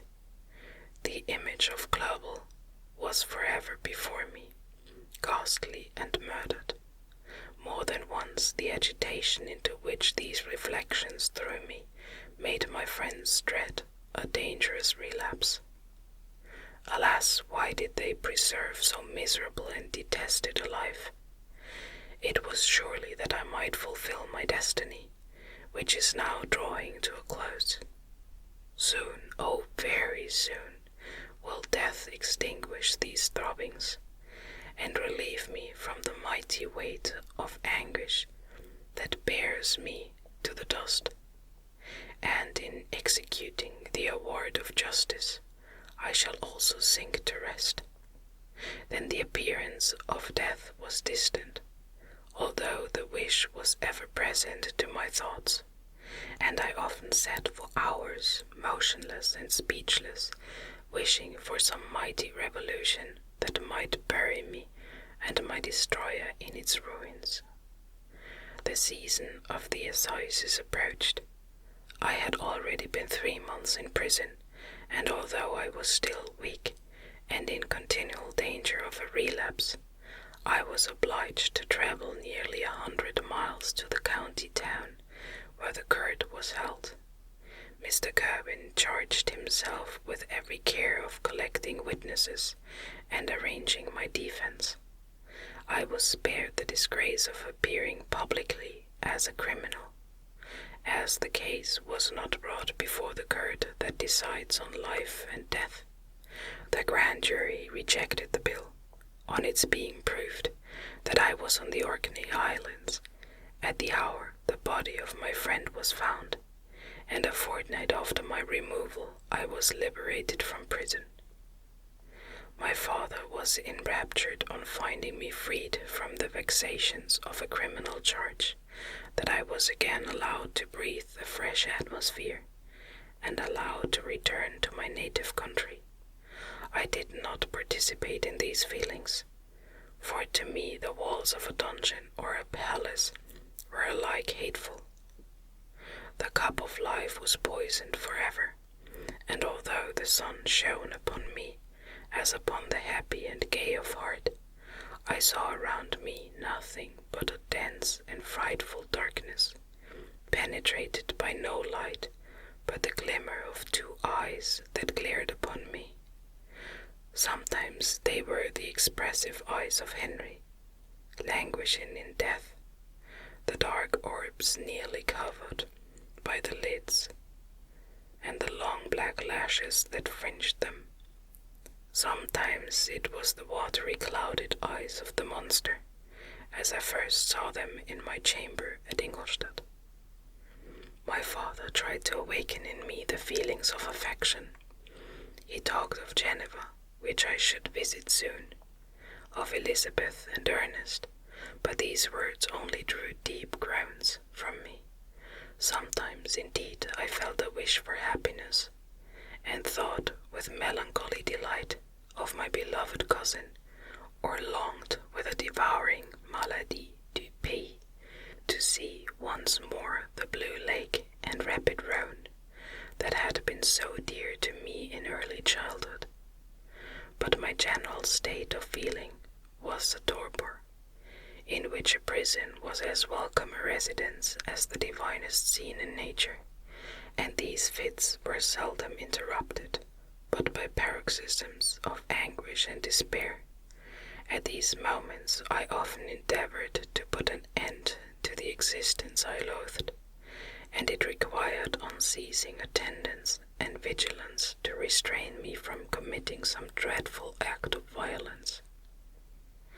I remember, as I quitted the prison, I heard one of the men say, "He may be innocent of the murder, but he has certainly a bad conscience." These words struck me. A bad conscience, yes, surely I had one. William, Justine, and Clerval had died through my infernal machinations. "And whose death," cried I, "is to finish the tragedy? Ah, my father, do not remain in this wretched country. Take me where I may forget myself, my existence, and all the world." My father easily acceded to my desire, and, after having taken leave of Mr. Kirwin, we hastened to Dublin. I felt as if I was relieved from a heavy weight when the packet sailed with a fair wind from Ireland, and I had quitted for ever the country which had been to me the scene of so much misery. It was midnight. My father slept in the cabin, and I lay on the deck, looking at the stars and listening to the dashing of the waves. I hailed the darkness that shut Ireland from my sight, and my pulse beat with a feverish joy when I reflected that I should soon see Geneva.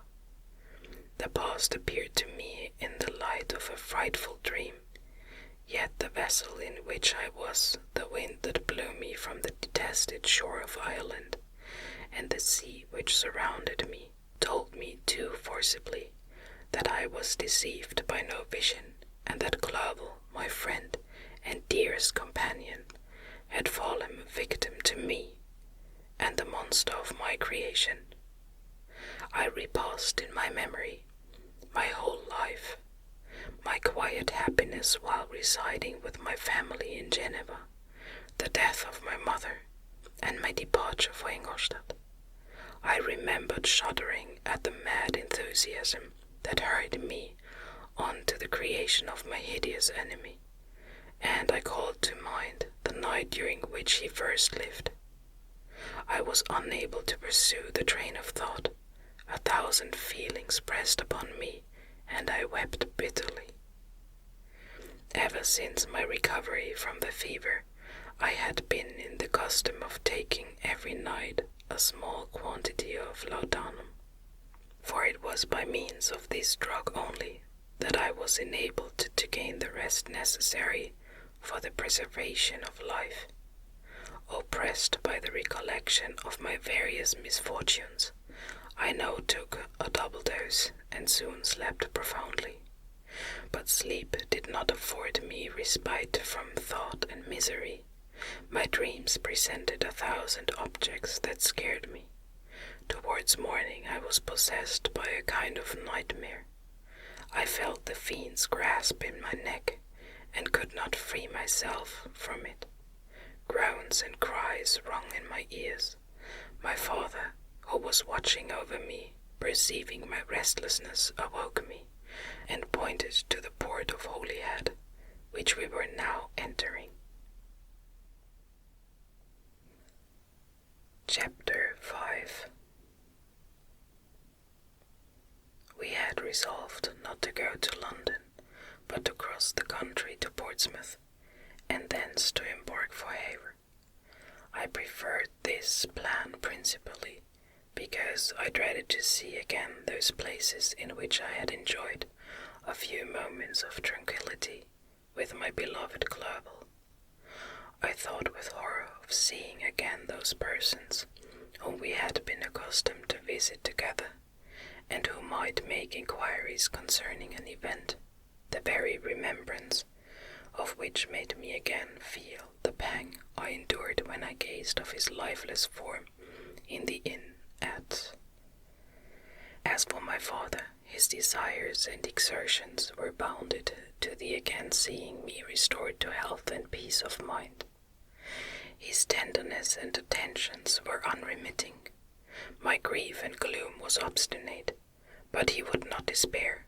Sometimes he thought that I felt deeply the degradation of being obliged to answer a charge of murder, and he endeavored to prove to me the futility of pride.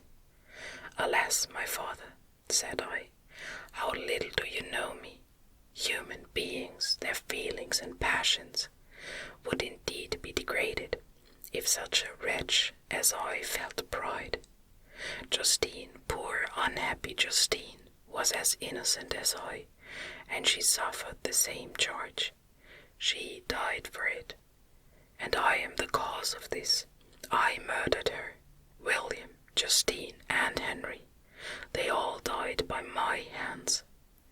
My father had often during my imprisonment heard me make the same assertion.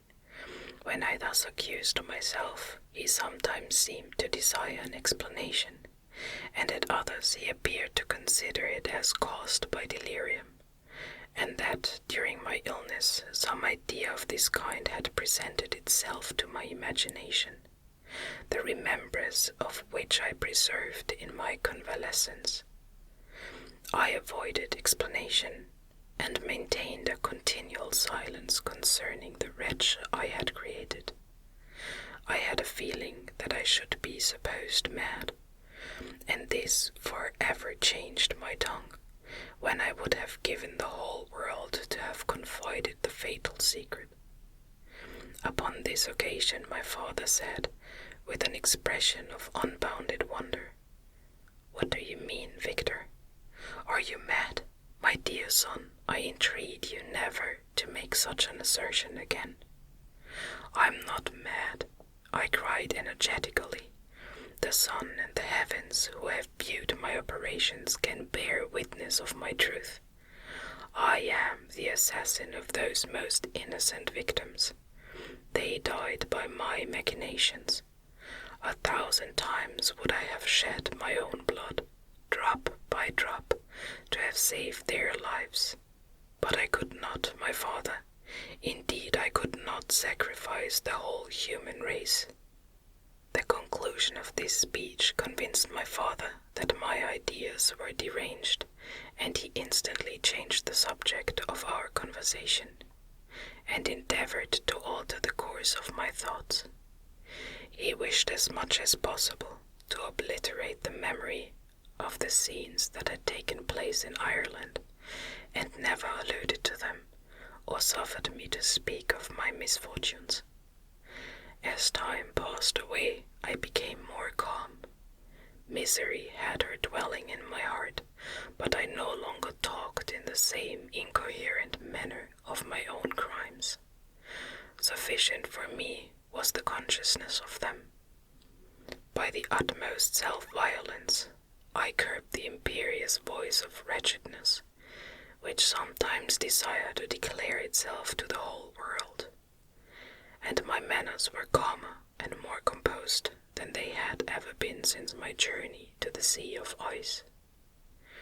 We arrived at Havre on the 8th of May, and instantly proceeded to Paris, where my father had some business which detained us a few weeks. In this city I received the following letter from Elizabeth. To Victor Frankenstein, my dearest friend. It gave me the greatest pleasure to receive a letter from my uncle dated at Paris. You are no longer at a formidable distance, and I may hope to see you in less than a fortnight. My poor cousin, how much you must have suffered. I expect to see you looking even more ill than when you quitted Geneva. This winter has been passed most miserably, tortured as I have been by anxious suspense, yet I hope to see peace in your countenance, and to find that your heart is not totally devoid of comfort and tranquillity. Yet I fear that the same feelings now exist that made you so miserable a year ago, even perhaps augmented by time. I would not disturb you at this period, when so many misfortunes weigh upon you, but a conversation that I had with my uncle previous to his departure renders some explanation necessary before we meet. Explanation, you may possibly say. What can Elizabeth have to explain? If you really say this, my questions are answered, and I have no more to do than to sign myself your affectionate cousin. But you are distant from me, and it is possible that you may dread and yet be pleased with this explanation, and in the probability of this being the case, I dare not any longer postpone writing what, during your absence, I have often wished to express to you, but have never had the courage to begin. You well know, Victor, that our union had been the favorite plan of your parents ever since our infancy. We were told this when young, and taught to look forward to it as an event that would certainly take place. We were affectionate playfellows during childhood, and, I believe, dear and valued friends to one another as we grew older. But as brother and sister often entertain a lively affection towards each other without desiring a more intimate union, may not such also be our case? Tell me, dearest Victor, answer me, I conjure you, by our mutual happiness, with simple truth, do you not love another? You have traveled, you have spent several years of your life at Ingolstadt, and I confess to you, my friend, that when I saw you last autumn so unhappy, flying to solitude, from the society of every creature, I could not help supposing that you might regret our connection, and believe yourself bound in honor to fulfill the wishes of your parents. although they seem to oppose themselves to your inclinations. But this is false reasoning. I confess to you, my cousin, that I love you, and that in my airy dreams of futurity you have been my constant friend and companion. But it is your happiness I desire as well as my own when I declare to you that our marriage would render me eternally miserable unless it were the dictate of your own free choice. Even now I weep to think that, borne down as you are by the cruelest misfortunes you may stifle by the word honor, all hope of that love and happiness which would alone restore you to yourself, I, who have so interested an affection for you, may increase your miseries tenfold, by being an obstacle to your wishes. Ah, Victor, be assured that your cousin and playmate has too sincere a love for you not to be made miserable by this supposition. Be happy, my friend, and if you obey me in this one request, remain satisfied that nothing on earth will have the power to interrupt my tranquility. Do not let this letter disturb you. Do not answer it tomorrow or the next day, or even until you come, if it will give you pain.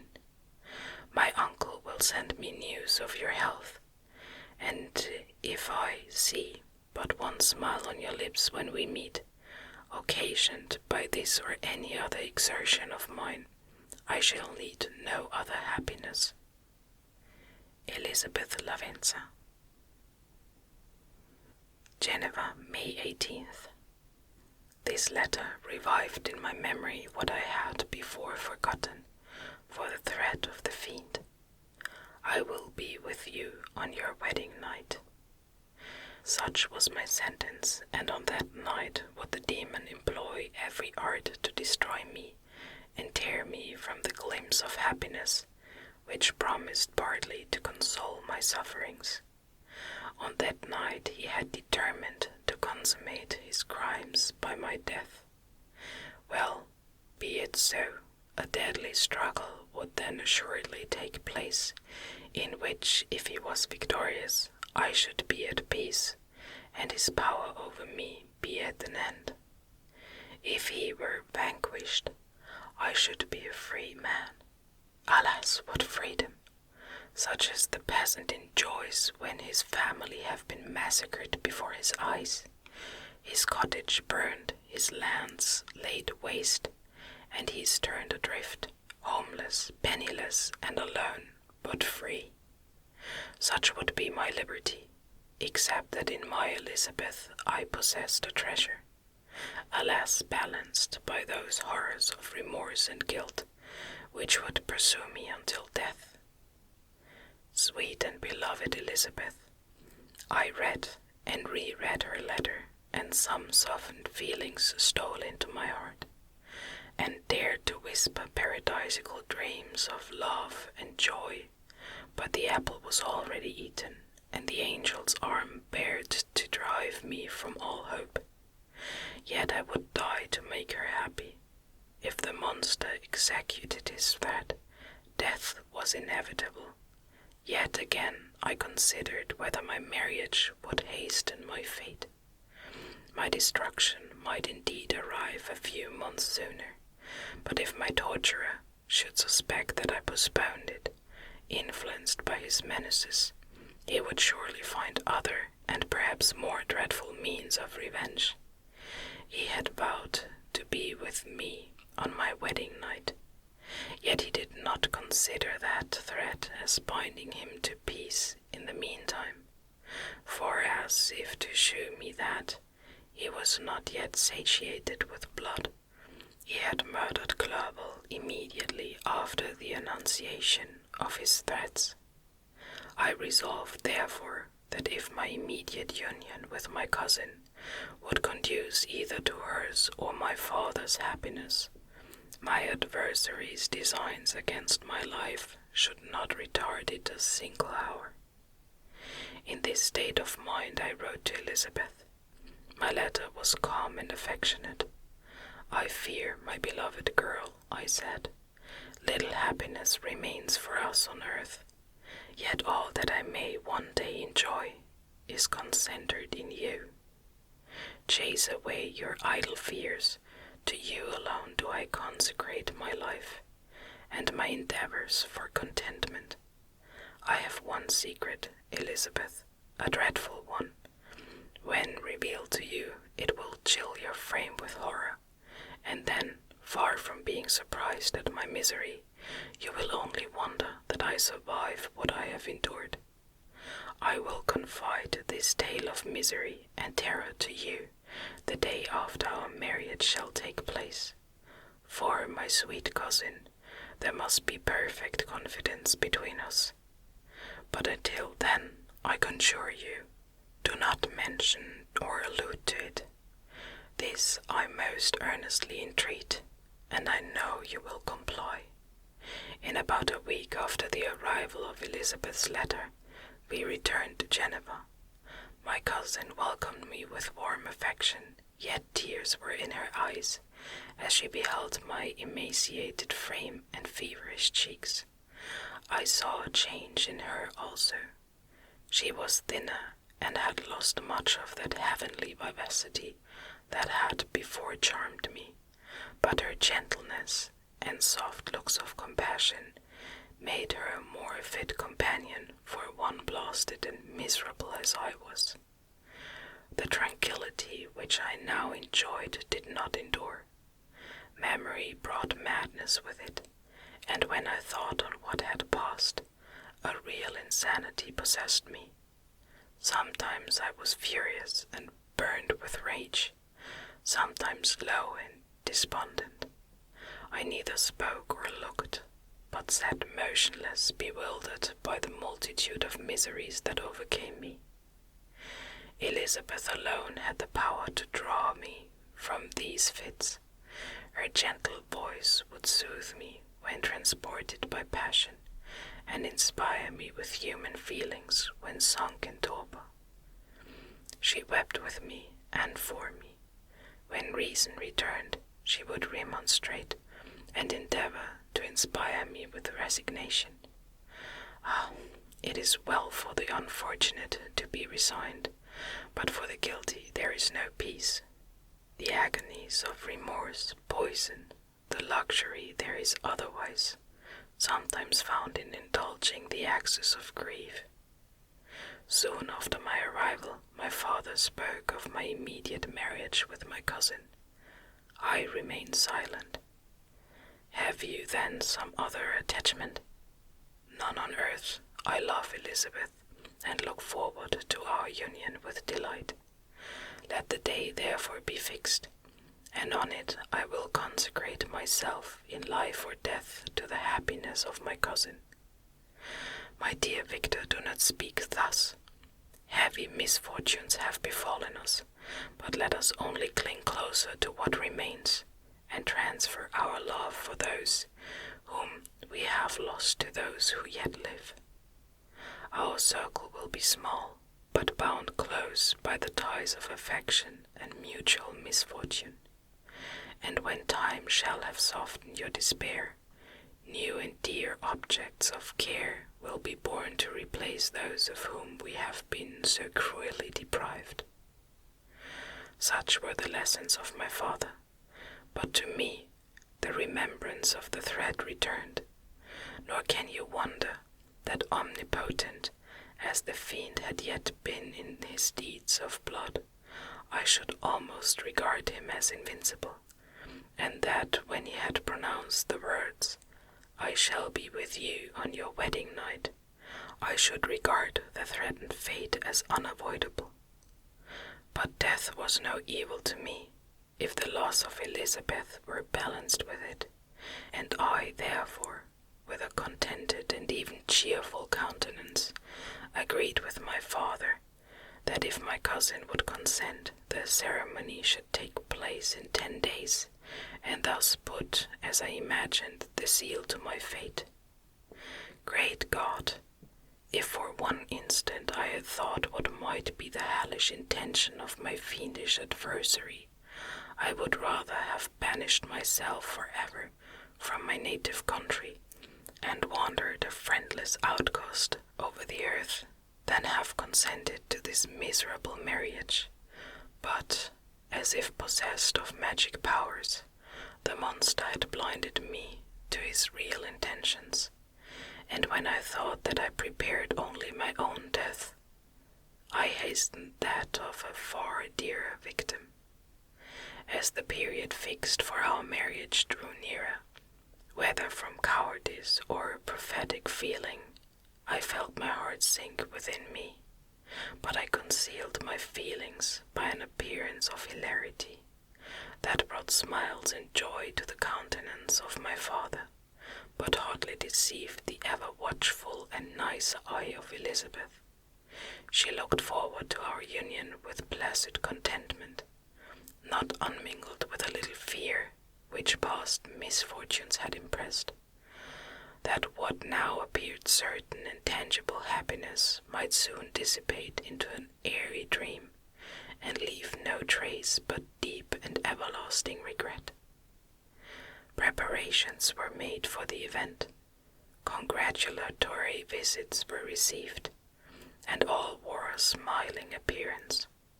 I shut up as well as I could in my own heart the anxiety that preyed there, and entered with seeming earnestness into the plans of my father, although they might only serve as the decorations of my tragedy. A house was purchased for us near Colony, by which we should enjoy the pleasures of the country, and yet be so near Geneva as to see my father every day, who would still reside within the walls, for the benefit of Ernest, that he might follow his studies at the schools. In the meantime, I took every precaution to defend my person, in case the fiend should openly attack me. I carried pistols and a dagger constantly about me, and was ever on the watch to prevent artifice, and by these means gained a greater degree of tranquillity. Indeed, as the period approached, the threat appeared more as a delusion, not to be regarded as worthy to disturb my peace, while the happiness I hoped for in my marriage wore a greater appearance of certainty, as the day fixed for its solemnization drew nearer, and I heard it continually spoken of as an occurrence which no accident could possibly prevent. Elizabeth seemed happy. My tranquil demeanor contributed greatly to calm her mind, but on the day that was to fulfill my wishes and my destiny, she was melancholy, and a presentiment of evil pervaded her, and perhaps also she thought of the dreadful secret which I had promised to reveal to her the following day.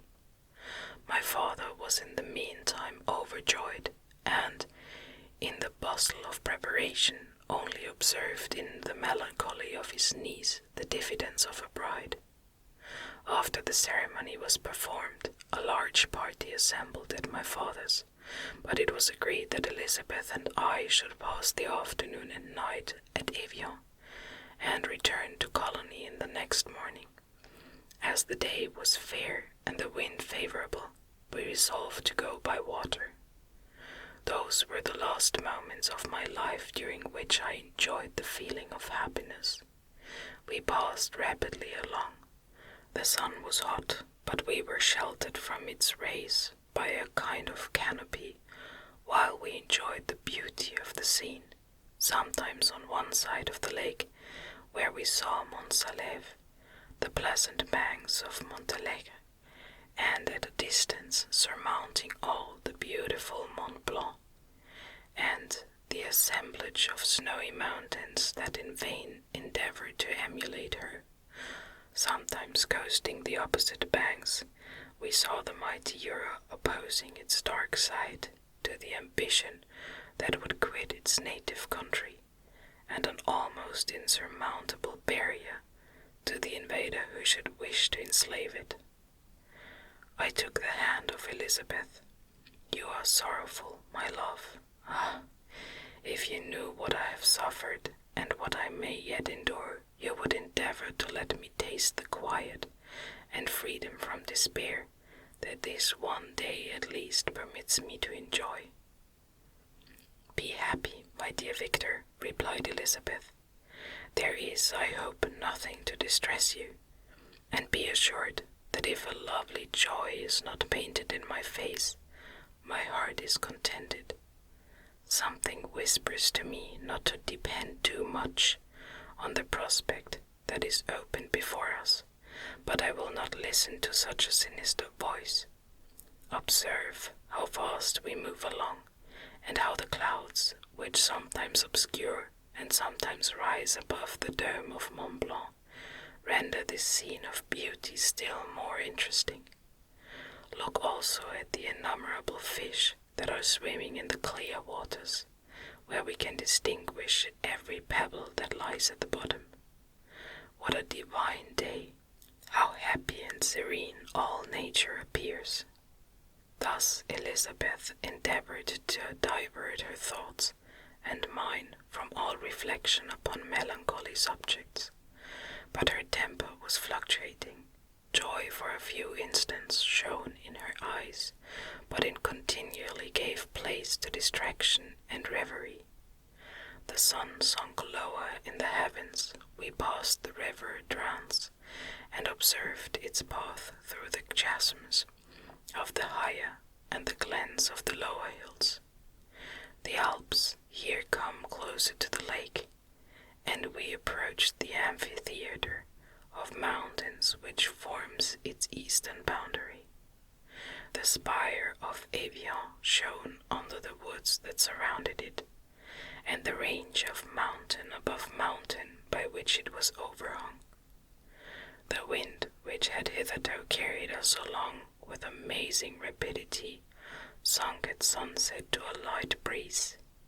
The soft air just ruffled the water and caused a pleasant motion among the trees as we approached the shore, from which it wafted the most delightful scent of flowers and hay. The sun sunk beneath the horizon as we landed, and as I touched the shore, I felt those cares and fears revive, which soon were to clasp me and cling to me forever. Chapter 6. It was 8 o'clock when we landed. We walked for a short time on the shore, enjoying the transitory light, and then retired to the inn, and contemplated the lovely scene of waters, woods, and mountains, obscured in darkness, yet still displaying their black outlines. The wind, which had fallen in the south, now rose with great violence in the west. The moon had reached her summit in the heavens, and was beginning to descend. The clouds swept across it swifter than the flight of the vulture, and dimmed her rays, while the lake reflected the scene of the busy heavens, rendered still busier by the restless waves that were beginning to rise. Suddenly a heavy storm of rain descended. I had been calm during the day, but so soon as night obscured the shapes of objects, 1,000 fears arose in my mind. I was anxious and watchful, while my right hand grasped a pistol which was hidden in my bosom. Every sound terrified me, but I resolved that I would sell my life dearly, and not relax the impending conflict until my own life or that of my adversary were extinguished. Elizabeth observed my agitation for some time in timid and fearful silence. At length she said, "What is it that agitates you, my dear Victor? What is it you fear?" "Oh, peace, peace, my love," replied I, "this night, and all will be safe. But this night is dreadful, very dreadful." I passed an hour in this state of mind, when suddenly I reflected how dreadful the combat, which I momentarily expected, would be to my wife, and I earnestly entreated her to retire. resolving not to join her until I had obtained some knowledge as to the situation of my enemy. She left me, and I continued some time walking up and down the passages of the house, and inspecting every corner that might afford a retreat to my adversary. But I discovered no trace of him, and was beginning to conjecture that some fortunate chance had intervened to prevent the execution of his menaces, when suddenly I heard a shrill and dreadful scream. It came from the room into which Elizabeth had retired. As I heard it, the whole truth rushed into my mind. My arms dropped. The motion of every muscle and fibre was suspended. I could feel the blood trickling in my veins and tingling in the extremities of my limbs. This state lasted but for an instant. The scream was repeated, and I rushed into the room. Great God, why did I not then expire? Why am I here to relate the destruction of the best hope and the purest creature of earth? She was there, lifeless and inanimate, thrown across the bed, her head hanging down, and her pale, distorted features half covered by her hair. Everywhere I turn I see the same figure, her bloodless arms and relaxed form flung by the murderer on its bridal bier. Could I behold this and live? Alas, life is obstinate, and clings closest where it is most hated. For a moment only did I lose recollection. I fainted. When I recovered, I found myself surrounded by the people of the inn. The countenances expressed a breathless terror, but the horror of others appeared only as a mockery. A shadow of the feelings that oppressed me. I escaped from them to the room where lay the body of Elizabeth, my love, my wife, so lately living, so dear, so worthy. She had been moved from the posture in which I had first beheld her, and now as she lay, her head upon her arm, and a handkerchief thrown across her face and neck, I might have supposed her asleep. I rushed towards her, and embraced her with ardor, but the deathly languor and coldness of the limbs told me that what I now held in my arms had ceased to be the Elizabeth whom I had loved and cherished.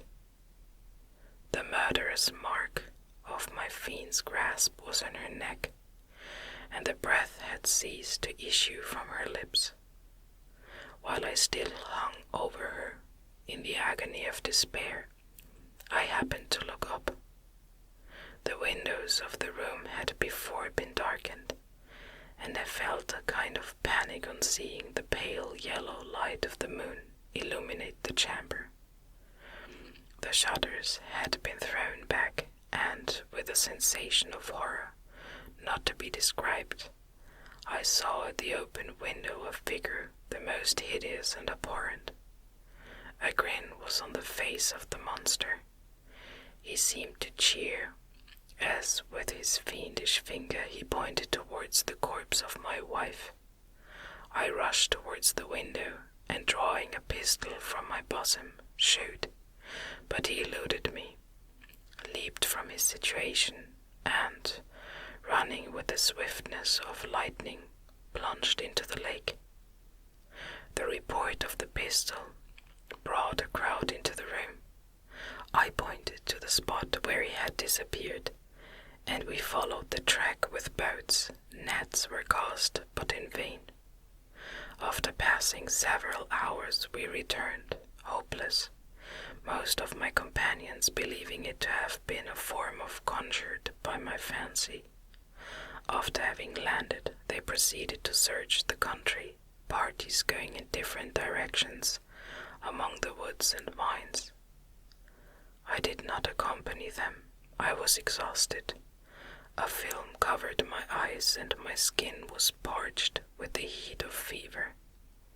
In this state I lay on a bed, hardly conscious of what had happened. My eyes wandered around the room, as if to seek something that I had lost.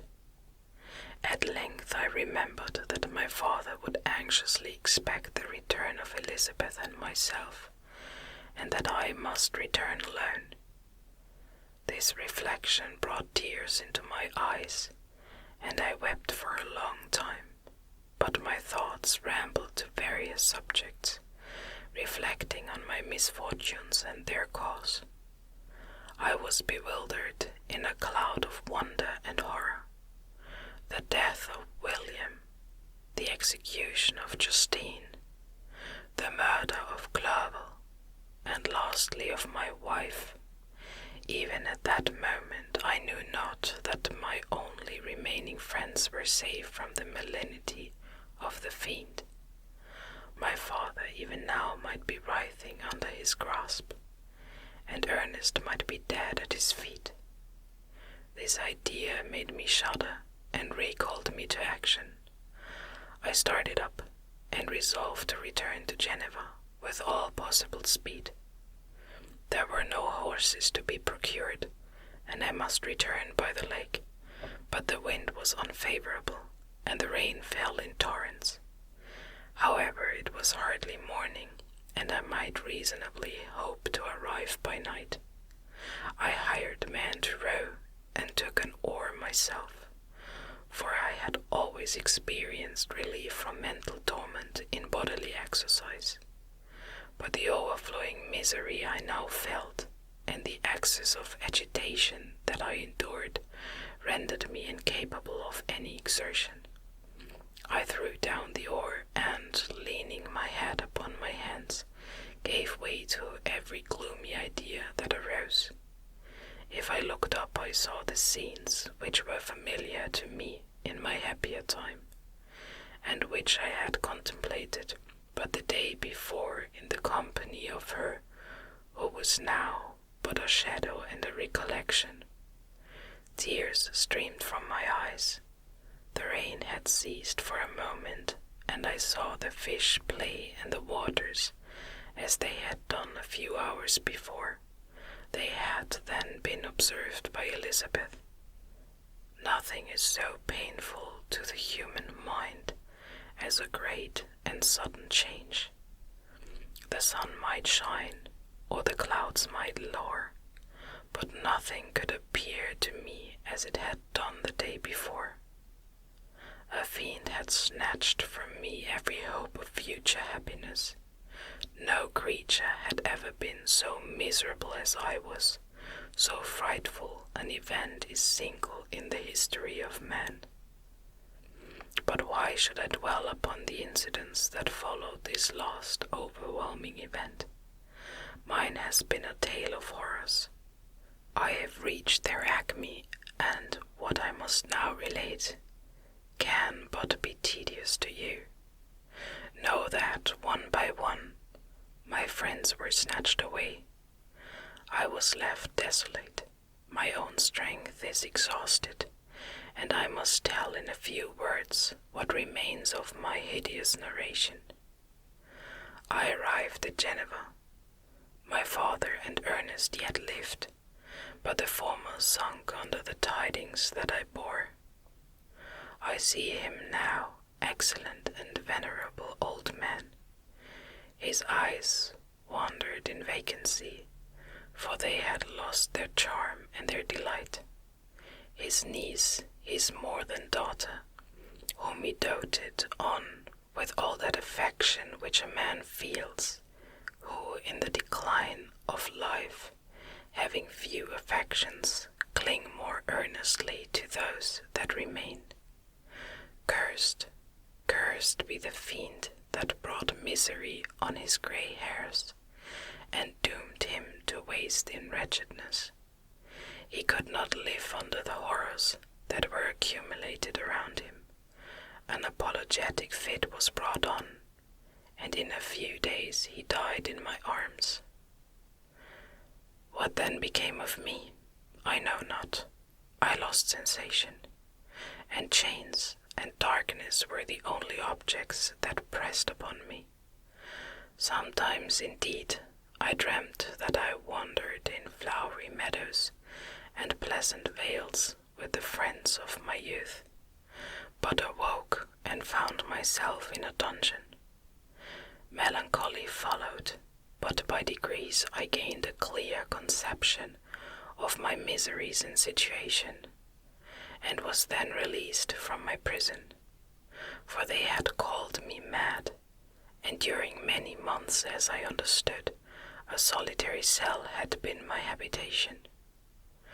But liberty had been a useless gift to me, had I not, as I awakened to reason, at the same time awakened to revenge. As the memory of past misfortunes pressed upon me, I began to reflect on their cause. The monster whom I had created, the miserable demon whom I had sent abroad into the world for my destruction. I was possessed by a maddening rage when I thought of him, and desired and ardently prayed that I might have him within my grasp to wreak a great and signal revenge on his cursed head. Nor did my hate long confine itself to useless wishes.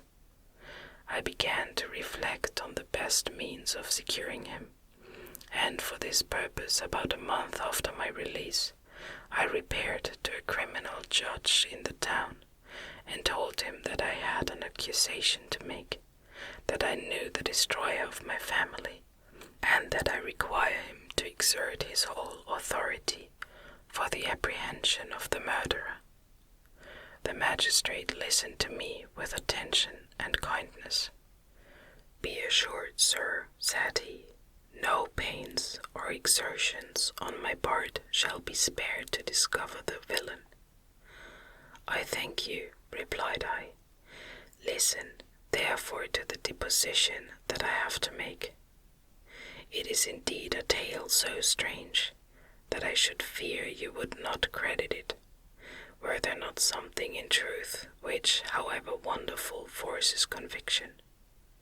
The story is too connected to be mistaken for a dream, and I have no motive for falsehood.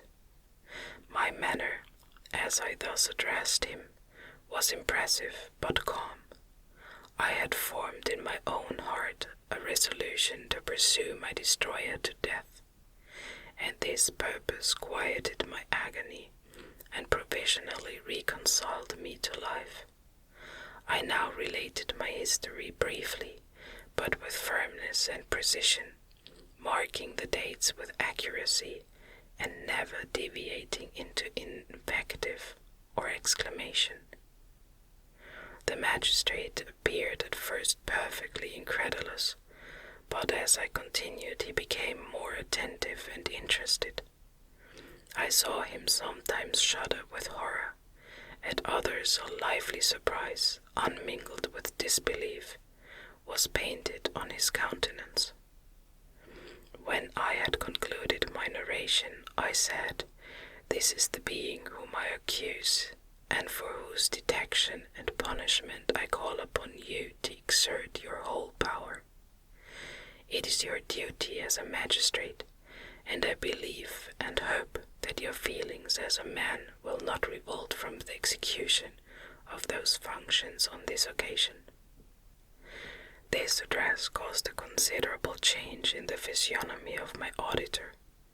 He had heard my story with that half kind of belief that is given to a tale of spirits and supernatural events, but when he was called upon to act officially in consequence, the whole tide of his incredulity returned. He, however, answered mildly, "I would willingly afford you every aid in your pursuit, but the creature of whom you speak appears to have powers which would put all my exertions to defiance. Who can follow an animal which can traverse the sea of ice and inhabit caves and dens where no man would venture to intrude. Besides, some months have elapsed since the commission of his crimes, and no one can conjecture to what place he has wandered, or what region he may now inhabit. I do not doubt that he hovers near the spot which I inhabit, and if he has indeed taken refuge in the Alps, he may be hunted like the chamois and destroyed as a beast of prey. But I perceive your thoughts. You do not credit my narrative, and do not intend to pursue my enemy with the punishment which is his desert. As I spoke, rage sparkled in my eyes. The magistrate was intimidated. "You are mistaken," said he. "I will exert myself, and if it is in my power to seize the monster, be assured that he shall suffer punishment proportionate to his crimes. But I fear, from what you have yourself described to be his properties, that this will prove impracticable, and that, while every proper measure is pursued, you should endeavor to make up your mind to disappointment. That cannot be, but all that I can say will be of little avail. My revenge is of no moment to you, yet while I allow it to be a vice, I confess that it is the devouring and only passion of my soul. My rage is unspeakable when I reflect that the murderer whom I have turned loose upon society still exists. You refuse my just demand. I have but one resource, and I devote myself either in my life or death to his destruction." I trembled with excess of agitation as I said this.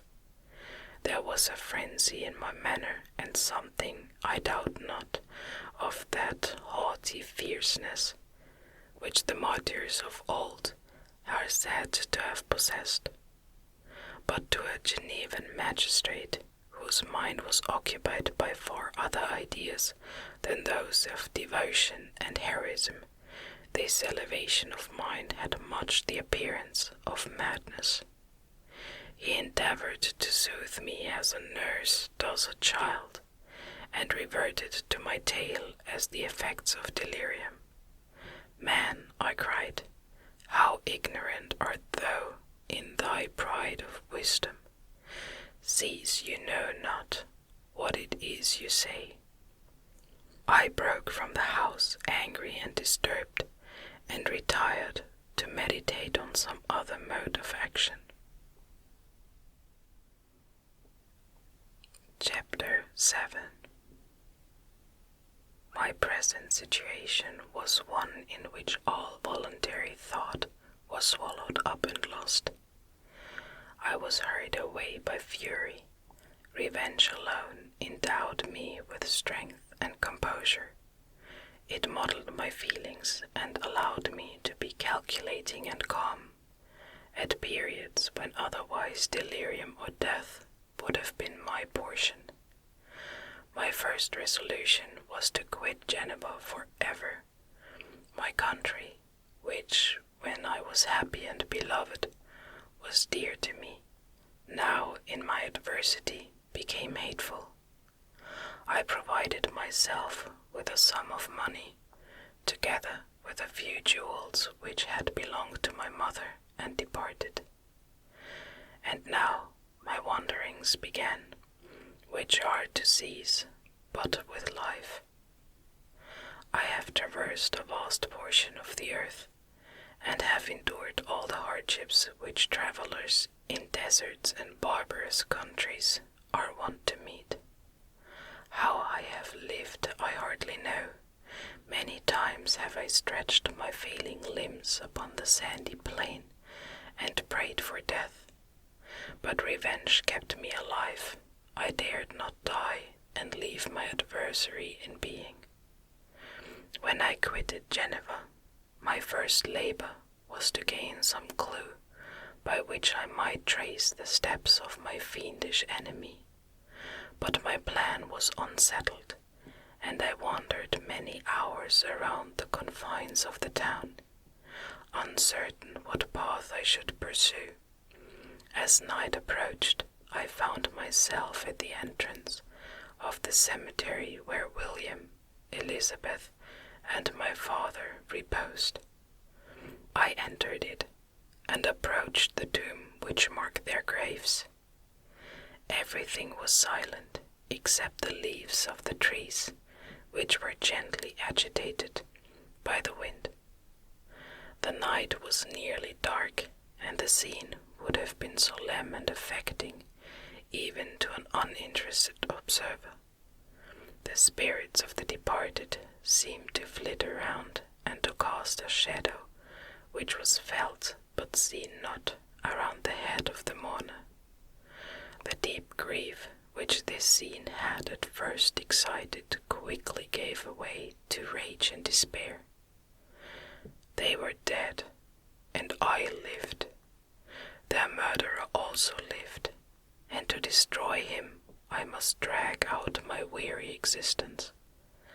I knelt on the grass and kissed the earth, and with quivering lips exclaimed, "By the sacred earth on which I kneel, by the shades that wander near me, by the deep and eternal grief that I feel, I swear, and by thee, O night, and by the spirits that preside over thee, I swear to pursue the demon who caused this misery until he or I shall perish in mortal conflict. For this purpose I will preserve my life. To execute this dear revenge will I again behold the sun, and tread the green herbage of earth, which otherwise should vanish from my eyes forever. And I call on you, spirits of the dead, and on you, wandering ministers of vengeance, to aid and conduct me in my work. Let the cursed and hellish monster drink deep of agony. Let him feel the despair that now torments me." I had begun my adjuration with solemnity, and an awe which almost assured me that the shades of my murdered friends heard and approved my devotion. But the furies possessed me as I concluded, and rage choked my utterance. I was answered through the stillness of night by a loud and fiendish laugh. It rung on my ears loud and heavily. The mountains re-echoed it, and I felt as if all hell surrounded me with mockery and laughter. Surely in that moment I should have been possessed by frenzy, and have destroyed my miserable existence. But that my vow was heard, and that I was reserved for vengeance, the laughter died away, when a well-known and abhorred voice, apparently close to my ear, addressed me in an audible whisper. "I am satisfied, miserable wretch. You have determined to live, and I am satisfied." I darted towards the spot from which the sound proceeded, but the devil eluded my grasp. Suddenly the broad disk of the moon arose and shone full upon his ghastly and distorted shape, as he fled with more than mortal speed. I pursued him, and for many months this has been my task. Guided by a slight clue, I followed the windings of the Rhone, but vainly. The blue Mediterranean appeared, and by a strange chance I saw the fiend enter by night, and hide himself in a vessel bound for the Black Sea.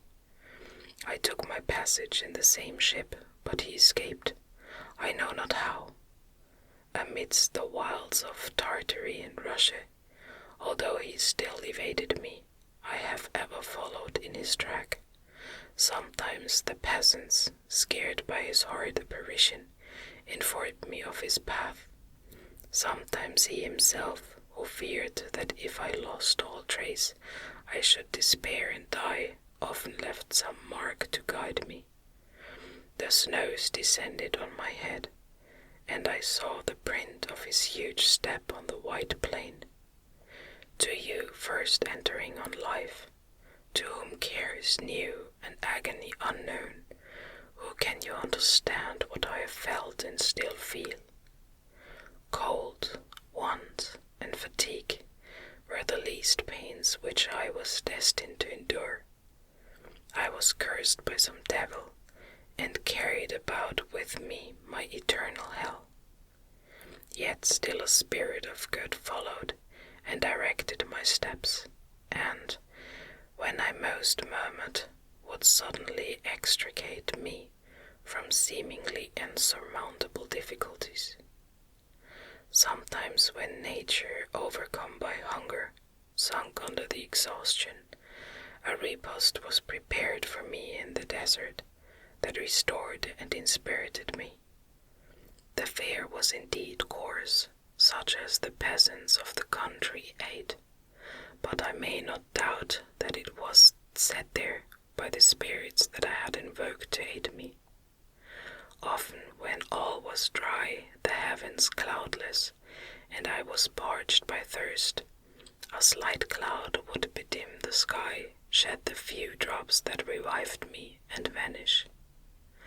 I followed, when I could, the courses of the rivers, but the demon generally avoided these, as it was here that the population of the country chiefly collected. In other places human beings were seldom seen, and I generally subsisted on the wild animals that crossed my path. I had money with me and gained the friendship of the villagers by distributing it, or bringing with me some food that I had killed, which, after taking a small part, I always presented to those who had provided me with fire and utensils for cooking. My life, as it passed thus, was indeed hateful to me, and it was during sleep alone that I could taste joy. O blessed sleep, often when most miserable, I sank to repose, and my dreams lulled me even to rapture. The spirits that guarded me had provided these moments, or rather hours, of happiness, that I might retain strength to fulfill my pilgrimage. Deprived of this respite, I should have sunk under my hardships. During the day I was sustained and inspirited by the hope of night, for in sleep I saw my friends, my wife, and my beloved country. Again I saw the benevolent countenance of my father, heard the silver tones of my Elizabeth's voice, and beheld Clerval enjoying health and youth. Often, when wearied by a toilsome march, I persuaded myself that I was dreaming until night should come, and that I should then enjoy reality in the arms of my dearest friends. What agonizing fondness did I feel for them! How did I cling to their dear forms, as sometimes they haunted even my waking hours, and persuade myself that they still lived. At such moments, vengeance that burned within me died in my heart, and I pursued my path towards the destruction of the demon, more as a task enjoyed by heaven, as the mechanical impulse of some power of which I was unconscious, than as the ardent desire of my soul. What his feelings were whom I pursued I cannot know. Sometimes indeed he left marks in writing on the barks of the trees, or cut in stone, that guided me, and instigated my fury. My reign is not yet over. These words were legible in one of these inscriptions. You live and my power is complete. Follow me, I seek the everlasting ices of the north, where you will feel the misery of cold and frost, to which I am impassive. You will find near this place, if you follow not too tardily, a dead hare eat and be refreshed. Come on, my enemy. We have yet to wrestle for our lives, but many hard and miserable hours must you endure until that period shall arrive. Scoffing devil, again do I vow vengeance. Again do I devote thee, miserable fiend, to torture and death. Never will I omit my search until he or I perish, and then with what ecstasy shall I join my Elizabeth, and those who even now prepare for me the reward of my tedious toil and horrible pilgrimage. As I still pursued my journey to the northward, the snows thickened, and the cold increased in a degree almost too severe to support. The peasants were shut up in their hovels, and only a few of the most hardy ventured forth to seize the animals whom starvation had forced from their hiding places to seek for prey. The rivers were covered with ice, and no fish could be procured, and thus I was cut from my chief article of maintenance. The triumph of my enemy increased with the difficulty of my labors. One inscription that he left was in these words: "Prepare, your toils only begin. Wrap yourself in furs, and provide food, for we shall soon enter upon a journey where your sufferings will satisfy my everlasting hatred." My courage and perseverance were invigorated by these scoffing words. I resolved not to fail in my purpose, and calling on heaven to support me, I continued with unabated fervor to traverse immense deserts until the ocean appeared at a distance, and formed the utmost boundary of the horizon. Oh, how unlike it was to the blue seas of the south! Covered with ice, it was only to be distinguished from land by its superior wildness and ruggedness.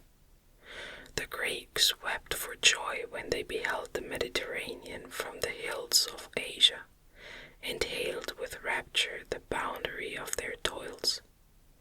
I did not weep, but I knelt down, and, with a full heart, thanked my guiding spirit for conducting me in safety to the place where I hoped, notwithstanding my adversary's gripe, to meet and grapple with him. Some weeks before this period I had procured a sledge and dogs, and thus traversed the snows with inconceivable speed. I know not whether the fiend possessed the same advantages, but I found that as before I had daily lost ground in the pursuit, I now gained on him. So much so, that when I first saw the ocean, he was but 1 day's journey in advance, and I hoped to intercept him before he should reach the beach. With new courage, therefore, I pressed on, and in 2 days arrived at a wretched hamlet on the seashore. I inquired of the inhabitants concerning the fiend, and gained accurate information. A gigantic monster, they said, had arrived the night before, armed with a gun and many pistols, putting to flight the inhabitants of a solitary cottage through fear of his terrific appearance. He had carried off their store of winter food, and, placing it in a sledge, to draw which he had seized on a numerous drove of trained dogs, he had harnessed them, and the same night, to the joy of the horror-struck villagers, had pursued his journey across the sea in a direction that led to no land, and they conjectured that he must speedily be destroyed by the breaking of the ice, or frozen by the eternal frosts.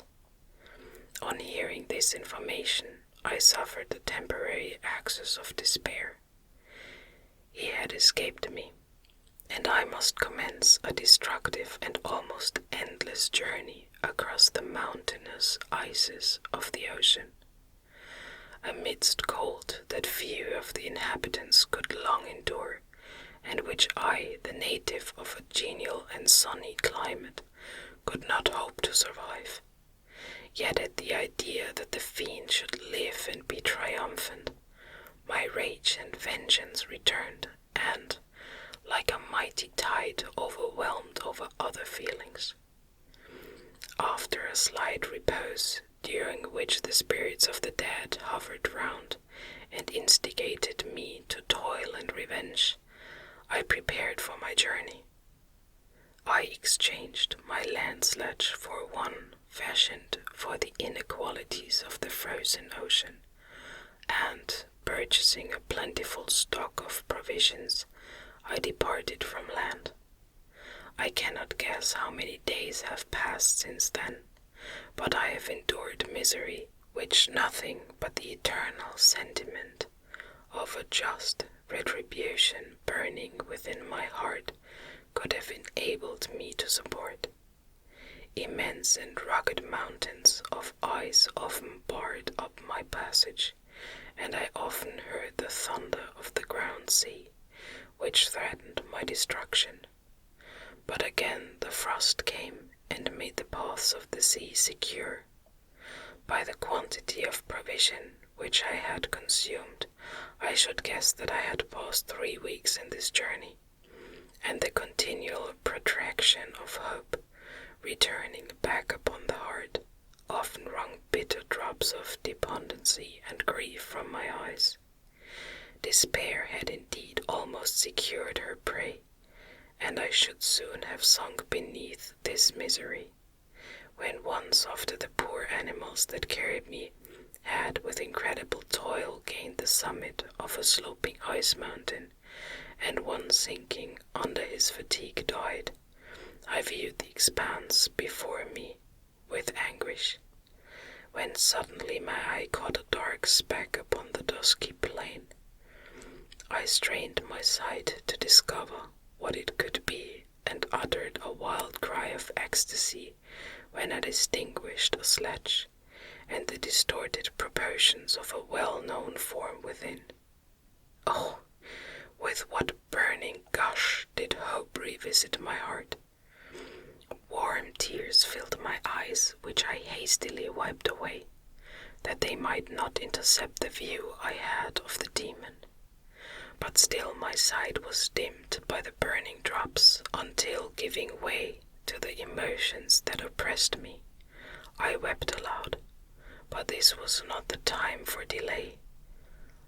I disencumbered the dogs of their dead companion, gave them a plentiful portion of food, and, after an hour's rest, which was absolutely necessary, and yet which was bitterly irksome to me, I continued my route. The sledge was still visible, nor did I again lose sight of it, except at the moments when for a short time some ice rock concealed it with its intervening cracks. I indeed perceptibly gained on it, and when after nearly 2 days' journey I beheld my enemy at no more than a mile distant, my heart bounded within me. But now, when I appeared almost within grasp of my enemy, my hopes were suddenly extinguished, and I lost all trace of him more utterly than I had ever done before. A ground sea was heard. The thunder of its progress, as the waters rolled and swelled beneath me, became every moment more ominous and terrific. I pressed on, but in vain. The wind arose, the sea roared, and as with the mighty shock of an earthquake, it split and cracked with a tremendous and overwhelming sound. The work was soon finished. In a few minutes a tumultuous sea rolled between me and my enemy, and I was left drifting on a scattered piece of ice that was continually lessening, and thus preparing for me a hideous death. In this manner Many appalling hours passed. Several of my dogs died, and I myself was about to sink under the accumulation of distress when I saw your vessel riding at anchor and holding forth to me hopes of succor and life. I had no conception that vessels ever came so far north, and was astounded at the sight. I quickly destroyed part of my sledge to construct oars, and by these means was enabled, with infinite fatigue, to move my ice raft in the direction of your ship. I had determined, if you were going southward, still to trust myself to the mercy of the seas, rather than abandon my purpose. I hoped to induce you to grant me a boat with which I could still pursue my enemy, but your direction was northward. You took me on board when my vigor was exhausted, and I should soon have sunk under my multiplied hardships into a death which I still dread, for my task is unfulfilled. Oh, when will my guiding spirit in conducting me to the demon allow me the rest I so much desire, or must I die and he yet live? If I do, swear to me, Walton, that he shall not escape, that you will seek him and satisfy my vengeance in his death. Yet do I dare ask you to undertake my pilgrimage, to endure the hardships that I have undergone? No, I am not so selfish. Yet, when I am dead, if he should appear, if the ministers of vengeance should conduct him to you, swear that he shall not live. Swear that he shall not triumph over my accumulated woes, and live to make another such a wretch as I am. He is eloquent and persuasive, and once his words had even power over my heart. But trust him not. His soul is as hellish as his form, full of treachery and fiend-like malice. Hear him not. Call on the manes of William, Justine, Clobel, Elizabeth, my father, and of the wretched Victor, and thrust your sword into his heart. I will hover near and direct the steel aright. Walton, in continuation. August 26th. You have read this strange and terrific story, Margaret, and do you not feel your blood congealed with horror, like that which even now curdles mine? Sometimes, seized with sudden agony, he could not continue his tale. At others, his voice broken, yet piercing, uttered with difficulty the words so replete with agony. His fine and lovely eyes were now lighted up with indignation, now subdued to downcast sorrow, and quenched in infinite wretchedness. Sometimes he commanded his countenance and tones, and related the most horrible incidents with a tranquil voice, suppressing every mark of agitation. Then, like a volcano bursting forth, his face would suddenly change to an expression of the wildest rage, as he shrieked out imprecations on his persecutor.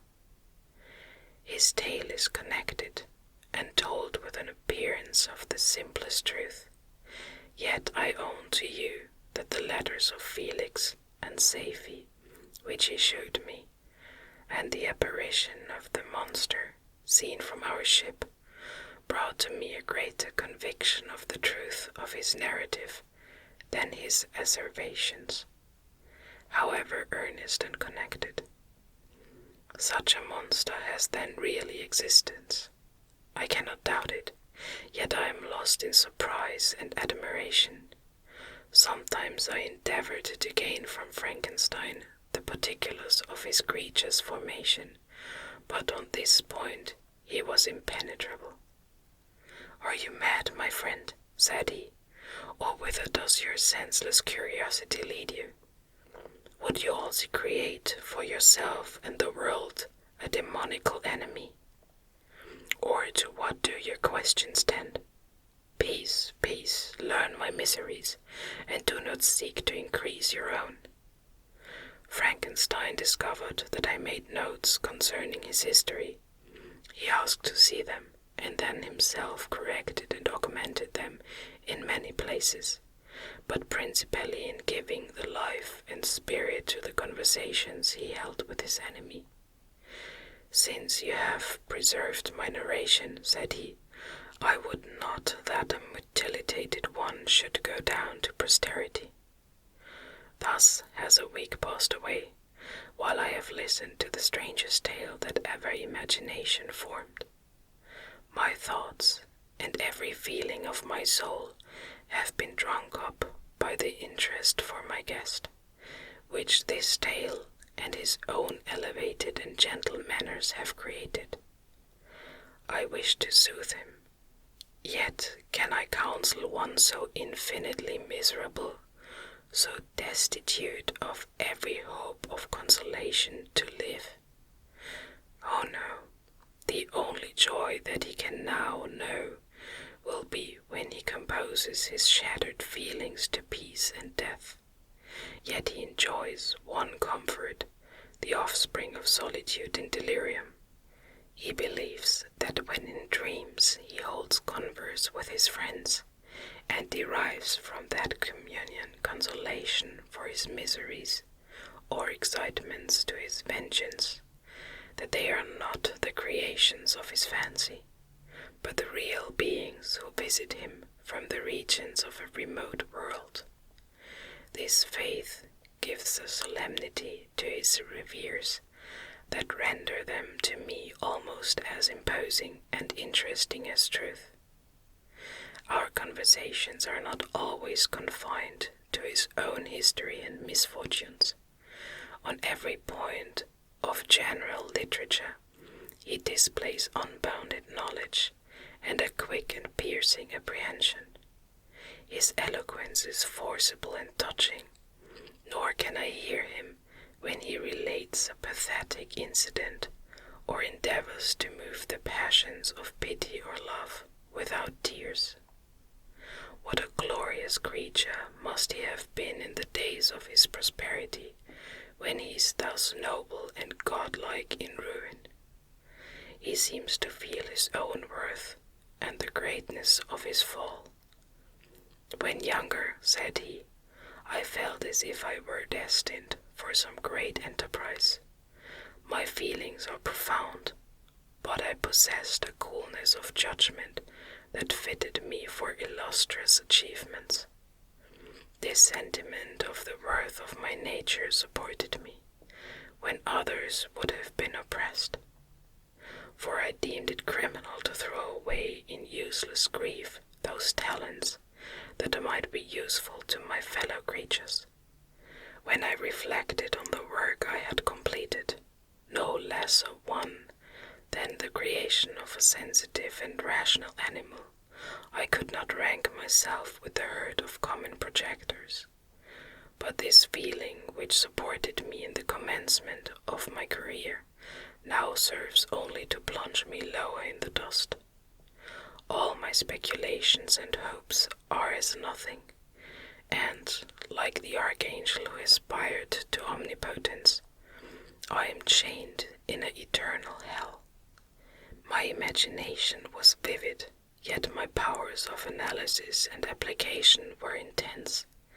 By the union of these qualities I conceived the idea and executed the creation of a man. Even now I cannot recollect without passion my reveries while the work was incomplete. I trod heaven in my thoughts, now exulting in my powers, now burning with the idea of their effects. From my infancy I was imbued with high hopes and a lofty ambition. But how am I sunk? Oh, my friend, if you had known me as I once was, you would not recognize me in this state of degradation. Despondency rarely visited my heart. A high destiny seemed to bear me on until I fell, never, never again to rise. Must I then lose this admirable being? I have longed for a friend. I have sought one who would sympathize with and love me. Behold, on these desert seas I have found such a one, but I fear I have gained him only to know his value and lose him. I would reconcile him to life, but he repulses the idea. I thank you, Walton, he said, for your kind intentions towards so miserable a wretch, but when you speak of new ties and fresh affections, think you that any can replace those who are gone? Can any man be to me as Clerval was, or any woman another Elizabeth? Even where the affections are not strongly moved by any superior excellence, the companions of our childhood always possess a certain power over our minds, which hardly any later friend can obtain. They know our infantine dispositions, which, however they may be afterwards modified, are never eradicted, and they can judge of our actions with more certain conclusions as to the integrity of our motives. A sister or a brother can never, unless indeed such symptoms have been shown early, suspect the other of fraud or false dealing, when another friend, however strongly he may be attached, may, in spite of himself, be invaded with suspicion. But I enjoyed friends, dear not only through habit and association, but from their own merits. And wherever I am, the soothing voice of my Elizabeth and the conversation of Clerval will be ever whispered in my ear. They are dead, and but one feeling in such a solitude can persuade me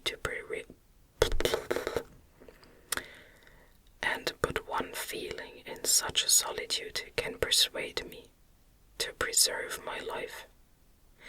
If I were engaged in any high undertaking or design, fraught with extensive utility to my fellow creatures, then could I live to fulfill it. But such is not my destiny. I must pursue and destroy the being to whom I gave existence. Then my lot on earth will be fulfilled, and I may die. September 2nd.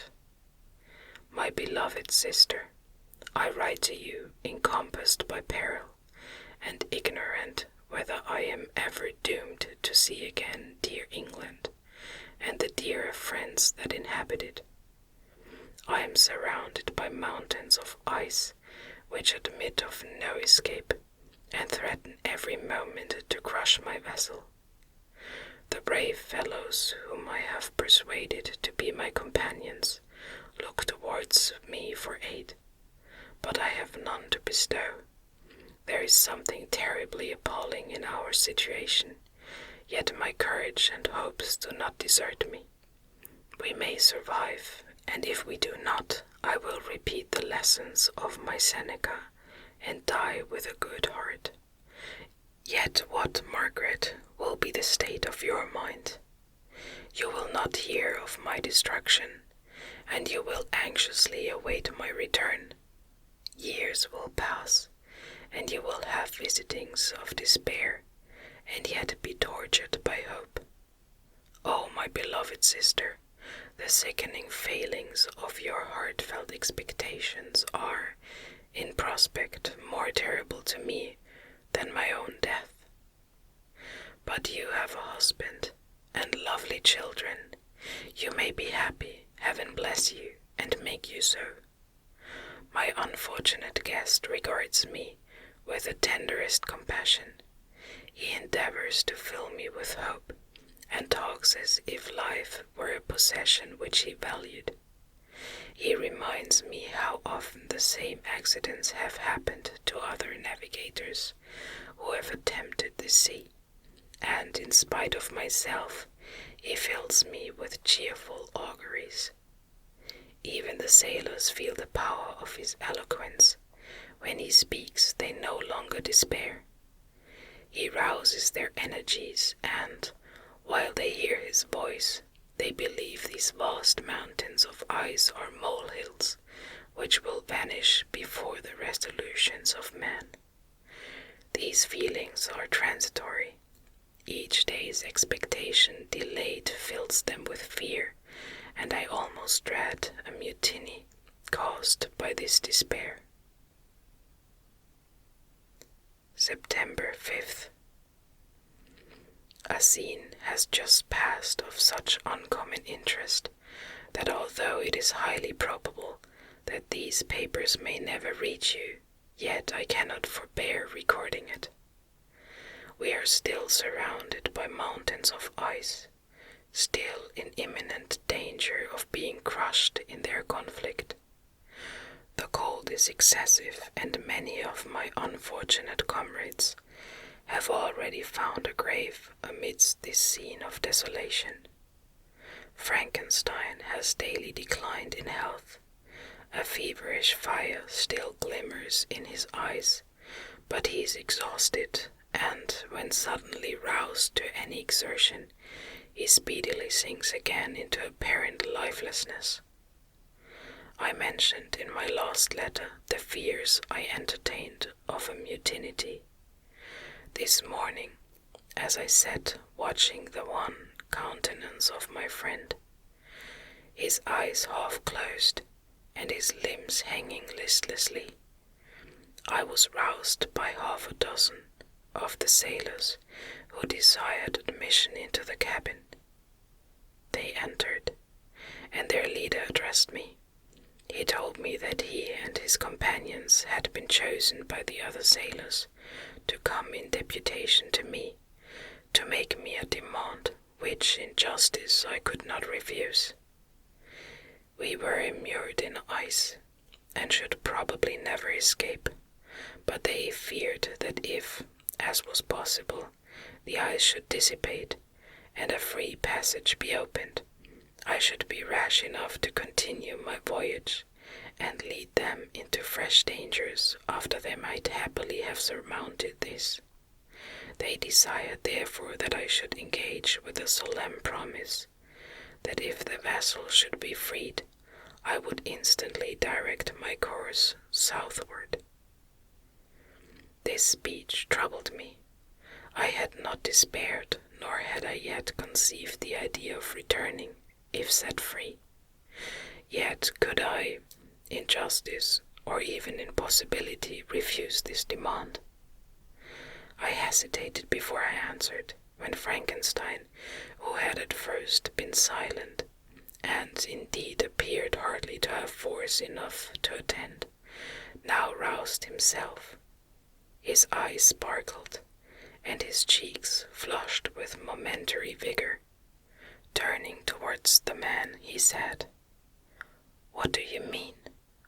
What do you demand of your captain? Are you then so easily turned from your design? Did you not call this a glorious expedition? And wherefore was it glorious? Not because the way was smooth and placid as a southern sea, but because it was full of dangers and terror, because at every new incident your fortitude was to be called forth, and your courage exhibited, because danger and death surrounded, and these dangers you were to brave and overcome. For this was it a glorious, for this was it an honorable undertaking. You were hereafter to be hailed as the benefactors of your species, your name adored, as belonging to brave men who encountered death for honor and the benefit of mankind. And now, behold, with the first imagination of danger, or, if you will, the first mighty and terrific trial of your courage, you shrink away and are content to be handed down as men who had not strength enough to endure cold and peril. And so, poor souls, they were chilly and returned to their warm firesides. Why, that requires not this preparation. Ye need not have come thus far, and dragged your captain to the shame of a defeat, merely to prove yourselves cowards. Oh, be men, or be more than men. Be steady to your purposes, and firm as a rock. This ice is not made of such stuff as your hearts might be. It is mutable, cannot withstand you, if you say that it shall not. Do not return to your families with the stigma of disgrace marked on your brows. Return as heroes who have fought and conquered, and who know not what it is to turn their backs on the foe. He spoke this with a voice so modulated to the different feelings expressed in his speech, with an eye so full of lofty design and heroism, that can you wonder that these men were moved? They looked at one another and were unable to reply. I spoke. I told them to retire and consider of what has been said, that I would not lead them further north, if they strenuously desired the contrary, but that I hoped that with reflection their courage would return. They retired, and I turned towards my friend, but he was sunk in languor, and almost deprived of life.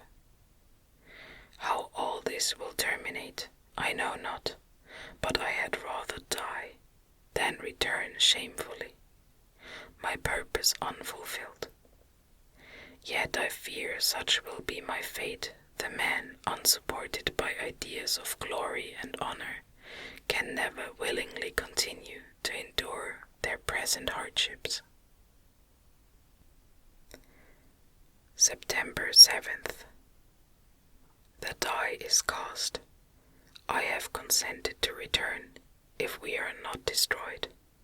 Thus are my hopes blasted by cowardice and indecision. I come back ignorant and disappointed. It requires more philosophy than I possess to bear this injustice with patience. September 12th. It is past. I am returning to England. I have lost my hopes of utility and glory.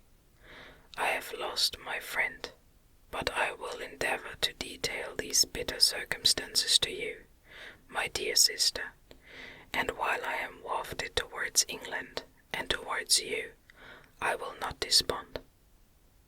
September 19th, the ice began to move, and roarings like thunder were heard at a disgrace.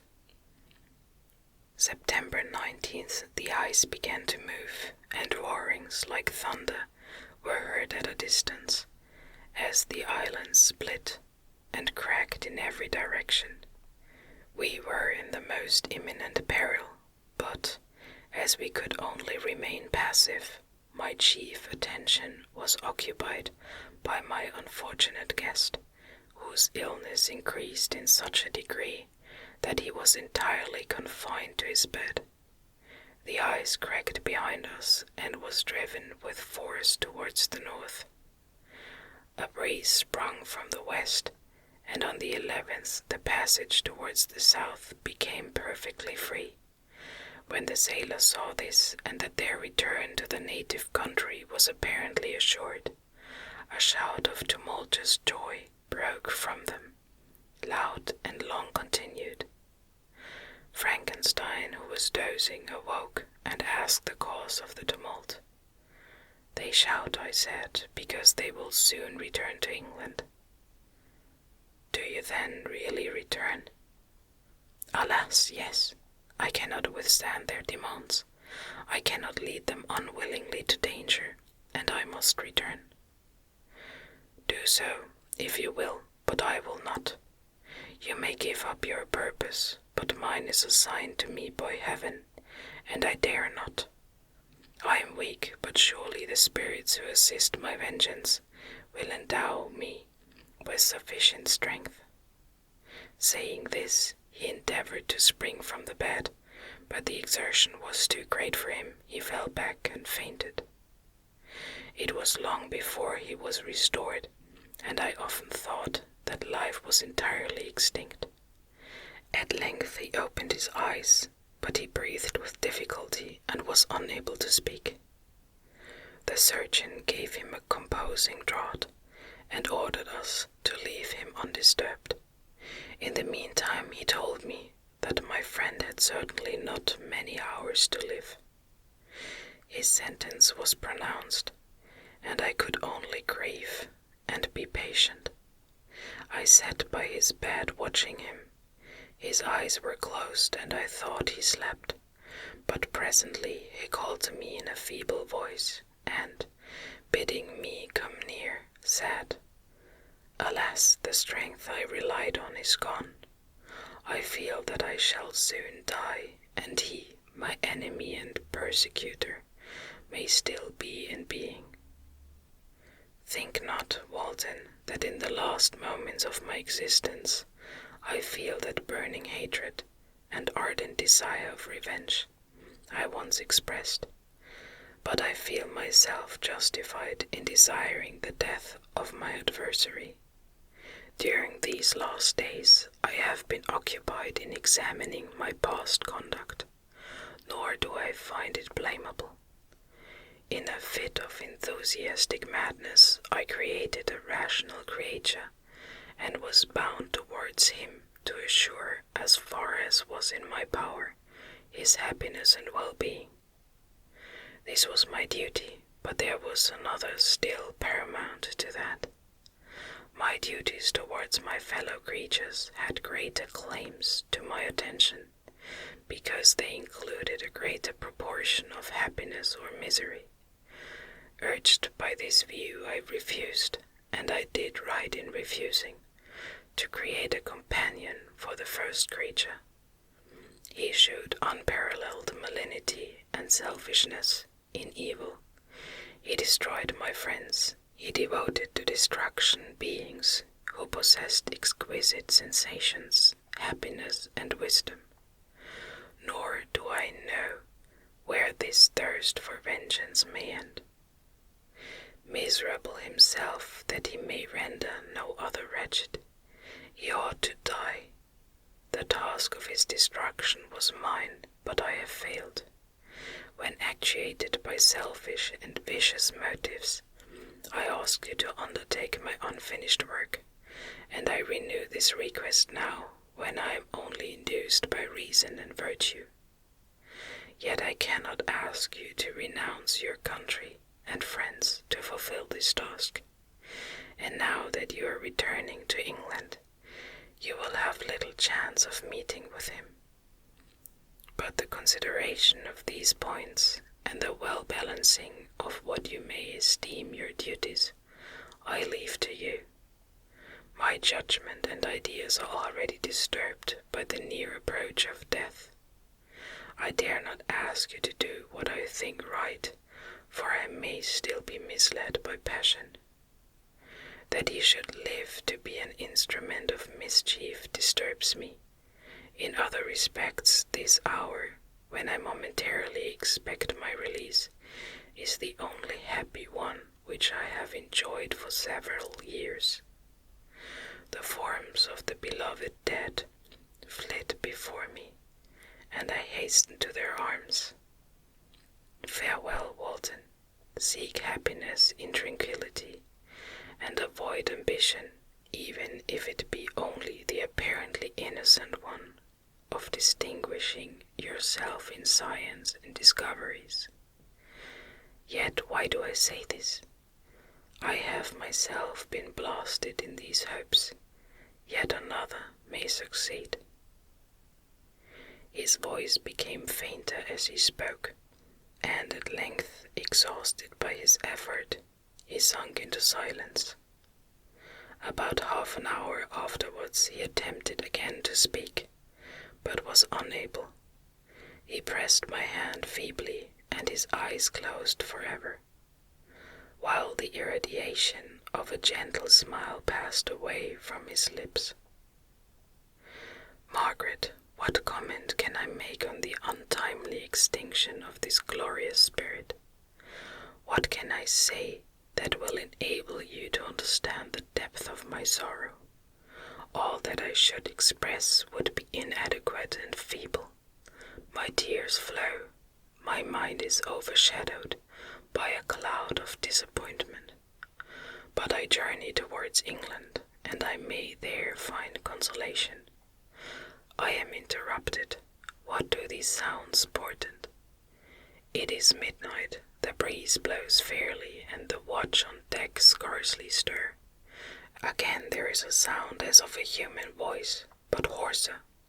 It comes from the cabin where the remains of Frankenstein still lie. I must arise and examine. Good night, my sister. Great God, what a scene has just taken place! I am yet dizzy with the remembrance of it. I hardly know whether I shall have the power to detail it. Yet the tale which I have recorded would be incomplete without this final and wonderful catastrophe. I entered the cabin, where lay the remains of my ill-fated and admirable friend. Over him hung a form which I cannot find words to describe, gigantic in stature, yet uncouth and distorted in its proportions. As he hung over the coffin, his face was concealed by long locks of ragged hair, but one vast hand was extended, in color and apparent texture like that of a mummy. When he heard the sound of my approach, he ceased to utter exclamations of grief and horror, and sprung towards the window. Never did I behold a vision so horrible as his face, of such loathsome yet appalling hideousness. I shut my eyes involuntarily, and endeavored to recollect what were my duties with regard to his destroyer. I called on him to stay. He paused, looking on me with wonder, and again turning towards the lifeless form of his creator. He seemed to forget my presence, and every feature and gesture seemed instigated by the wildest rage of some uncontrollable passion. "That is also my victim," he exclaimed. "In his murder my crimes are consummated. The miserable series of my being is wound to its close. O Frankenstein, generous and self-devoted being, what does it avail that I now ask thee to pardon me? I, who irretrievably destroyed thee by destroying all thou lovest. Alas, he is cold, he may not answer me." His voice seemed suffocated, and my first impulses, which had suggested to me the duty of obeying the dying request of my friend in destroying his enemy, were now suspended by a mixture of curiosity and compassion. I approached this tremendous being. I dared not again raise my looks upon his face. There was something so scarring and unearthly in his ugliness. I attempted to speak, but the words died away on my lips. The monster continued to utter wild and incoherent self-reproaches. At length I gathered resolution to address him, in a burst of the tempest of his passion. "Your repentance," I said, "is now superfluous.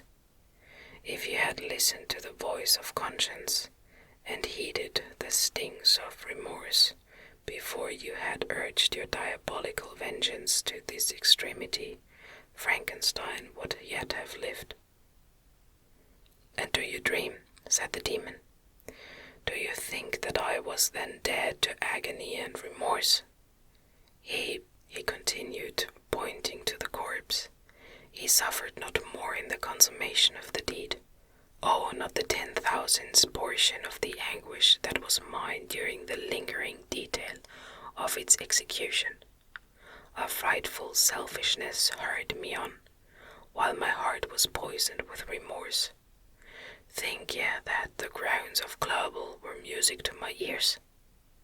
My heart was fashioned to be susceptible of love and sympathy, and when wrenched by misery to voice and hatred, it did not endure the violence of the change without torture, such as you cannot even imagine. After the murder of Clerval, I returned to Switzerland, heartbroken and overcome. I pitied Frankenstein. My pity amounted to horror. I abhorred myself. But when I discovered that he, the author at once of my existence and of its unspeakable torments, dared to hope for happiness, that while he accumulated wretchedness and despair upon me, he sought his own enjoyment in feelings and passions from the indulgence of which I was forever barred, then impotent envy and bitter indignation filled me with an insatiable thirst for vengeance. I recollected my threat and resolved that it should be accomplished. I knew that I was preparing for myself a deadly torture, but I was the slave, not the master, of an impulse which I detested, yet could not disobey. Yet when she died, nay, then I was not miserable. I had cast off all feeling, subdued all anguish to riot in the excess of my despair. Evil thenceforth became my good. Urged thus far, I had no voice but to adapt my nature to an element which I had willingly chosen. The completion of my demoniacal design became an insatiable passion, and now it is ended. There is my last victim.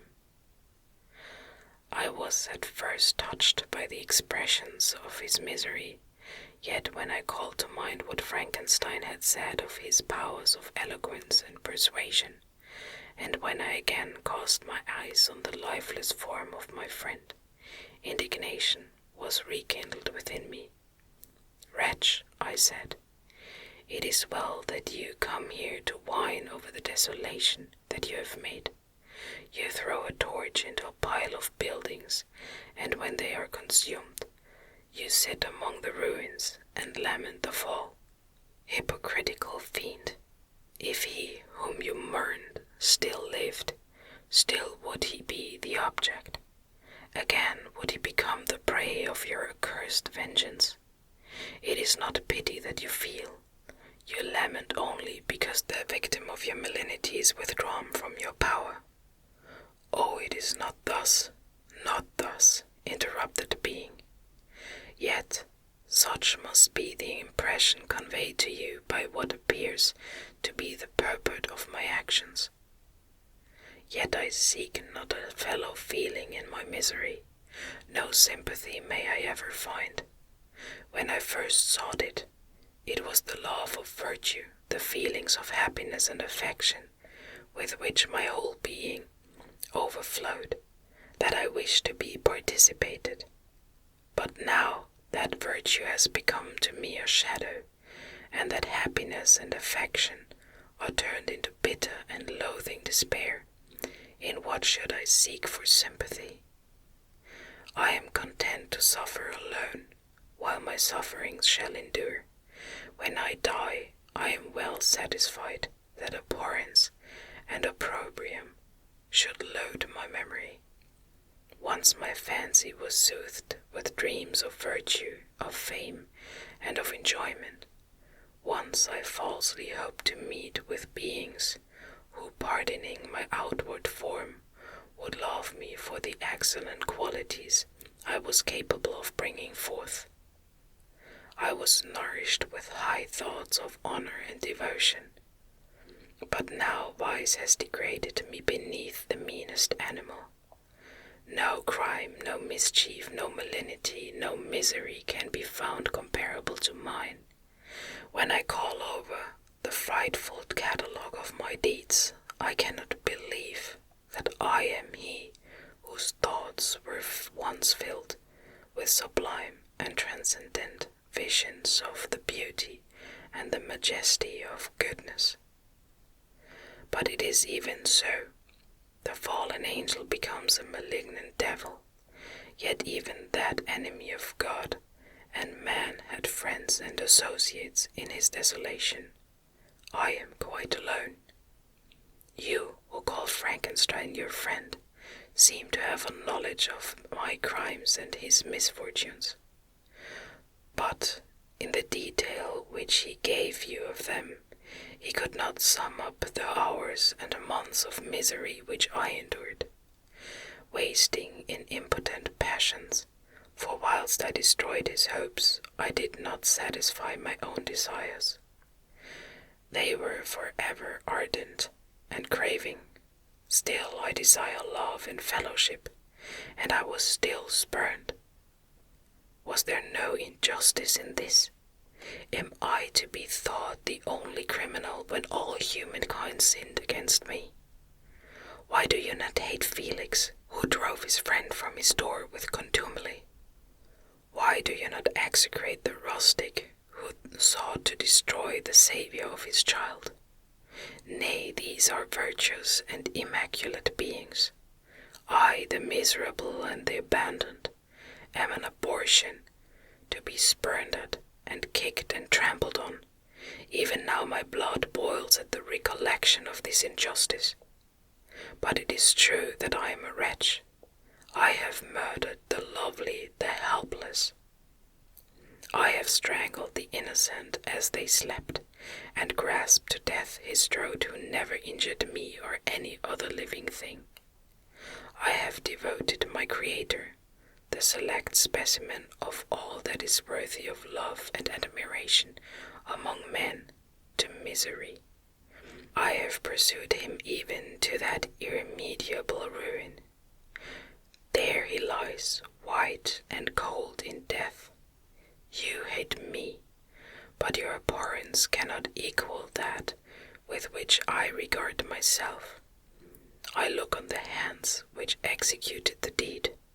I think on the heart in which the imagination of it was conceived, and long for the moment when they will meet my eyes, when it will haunt my thoughts no more. Fear not that I shall be the instrument of future mischief. My work is nearly complete. Neither yours nor any man's death is needed to consummate the series of my being, and accomplish that which must be done, but it requires my own. Do not think that I shall be slow to perform this sacrifice. I shall quit your vessel on the ice raft which brought me hither, and shall seek the most northern extremity of the globe. I shall collect my funeral pile, and consume to ashes this miserable frame, that its remains may afford no light to any curious and unhollow wretch, who would create such another as I have been. I shall die. I shall no longer feel the agonies which now consume me, or be the prey of feelings unsatisfied, yet unquenched. He is dead who called me into being, and when I shall be no more, the very remembrance of us both will speedily vanish. I shall no longer see the sun or stars, or feel the winds play on my cheeks. Light, feeling, and sense will pass away, and in this condition must I find my happiness. Some years ago, when the images which this world affords first opened up on me, when I felt the cheering warmth of summer, and heard the rustling of the leaves and the chirping of the birds, and these were all to me, I should have wept to die. Now it is my only consolation. Polluted by crimes and torn by the bitterest remorse, where can I find rest but in death? Farewell, I leave you, and in you the last of humankind whom these eyes will ever behold. Farewell, Frankenstein. If thou wert yet alive, and yet cherished a desire of revenge against me, it would be better satiated in my life than in my destruction. But it was not so.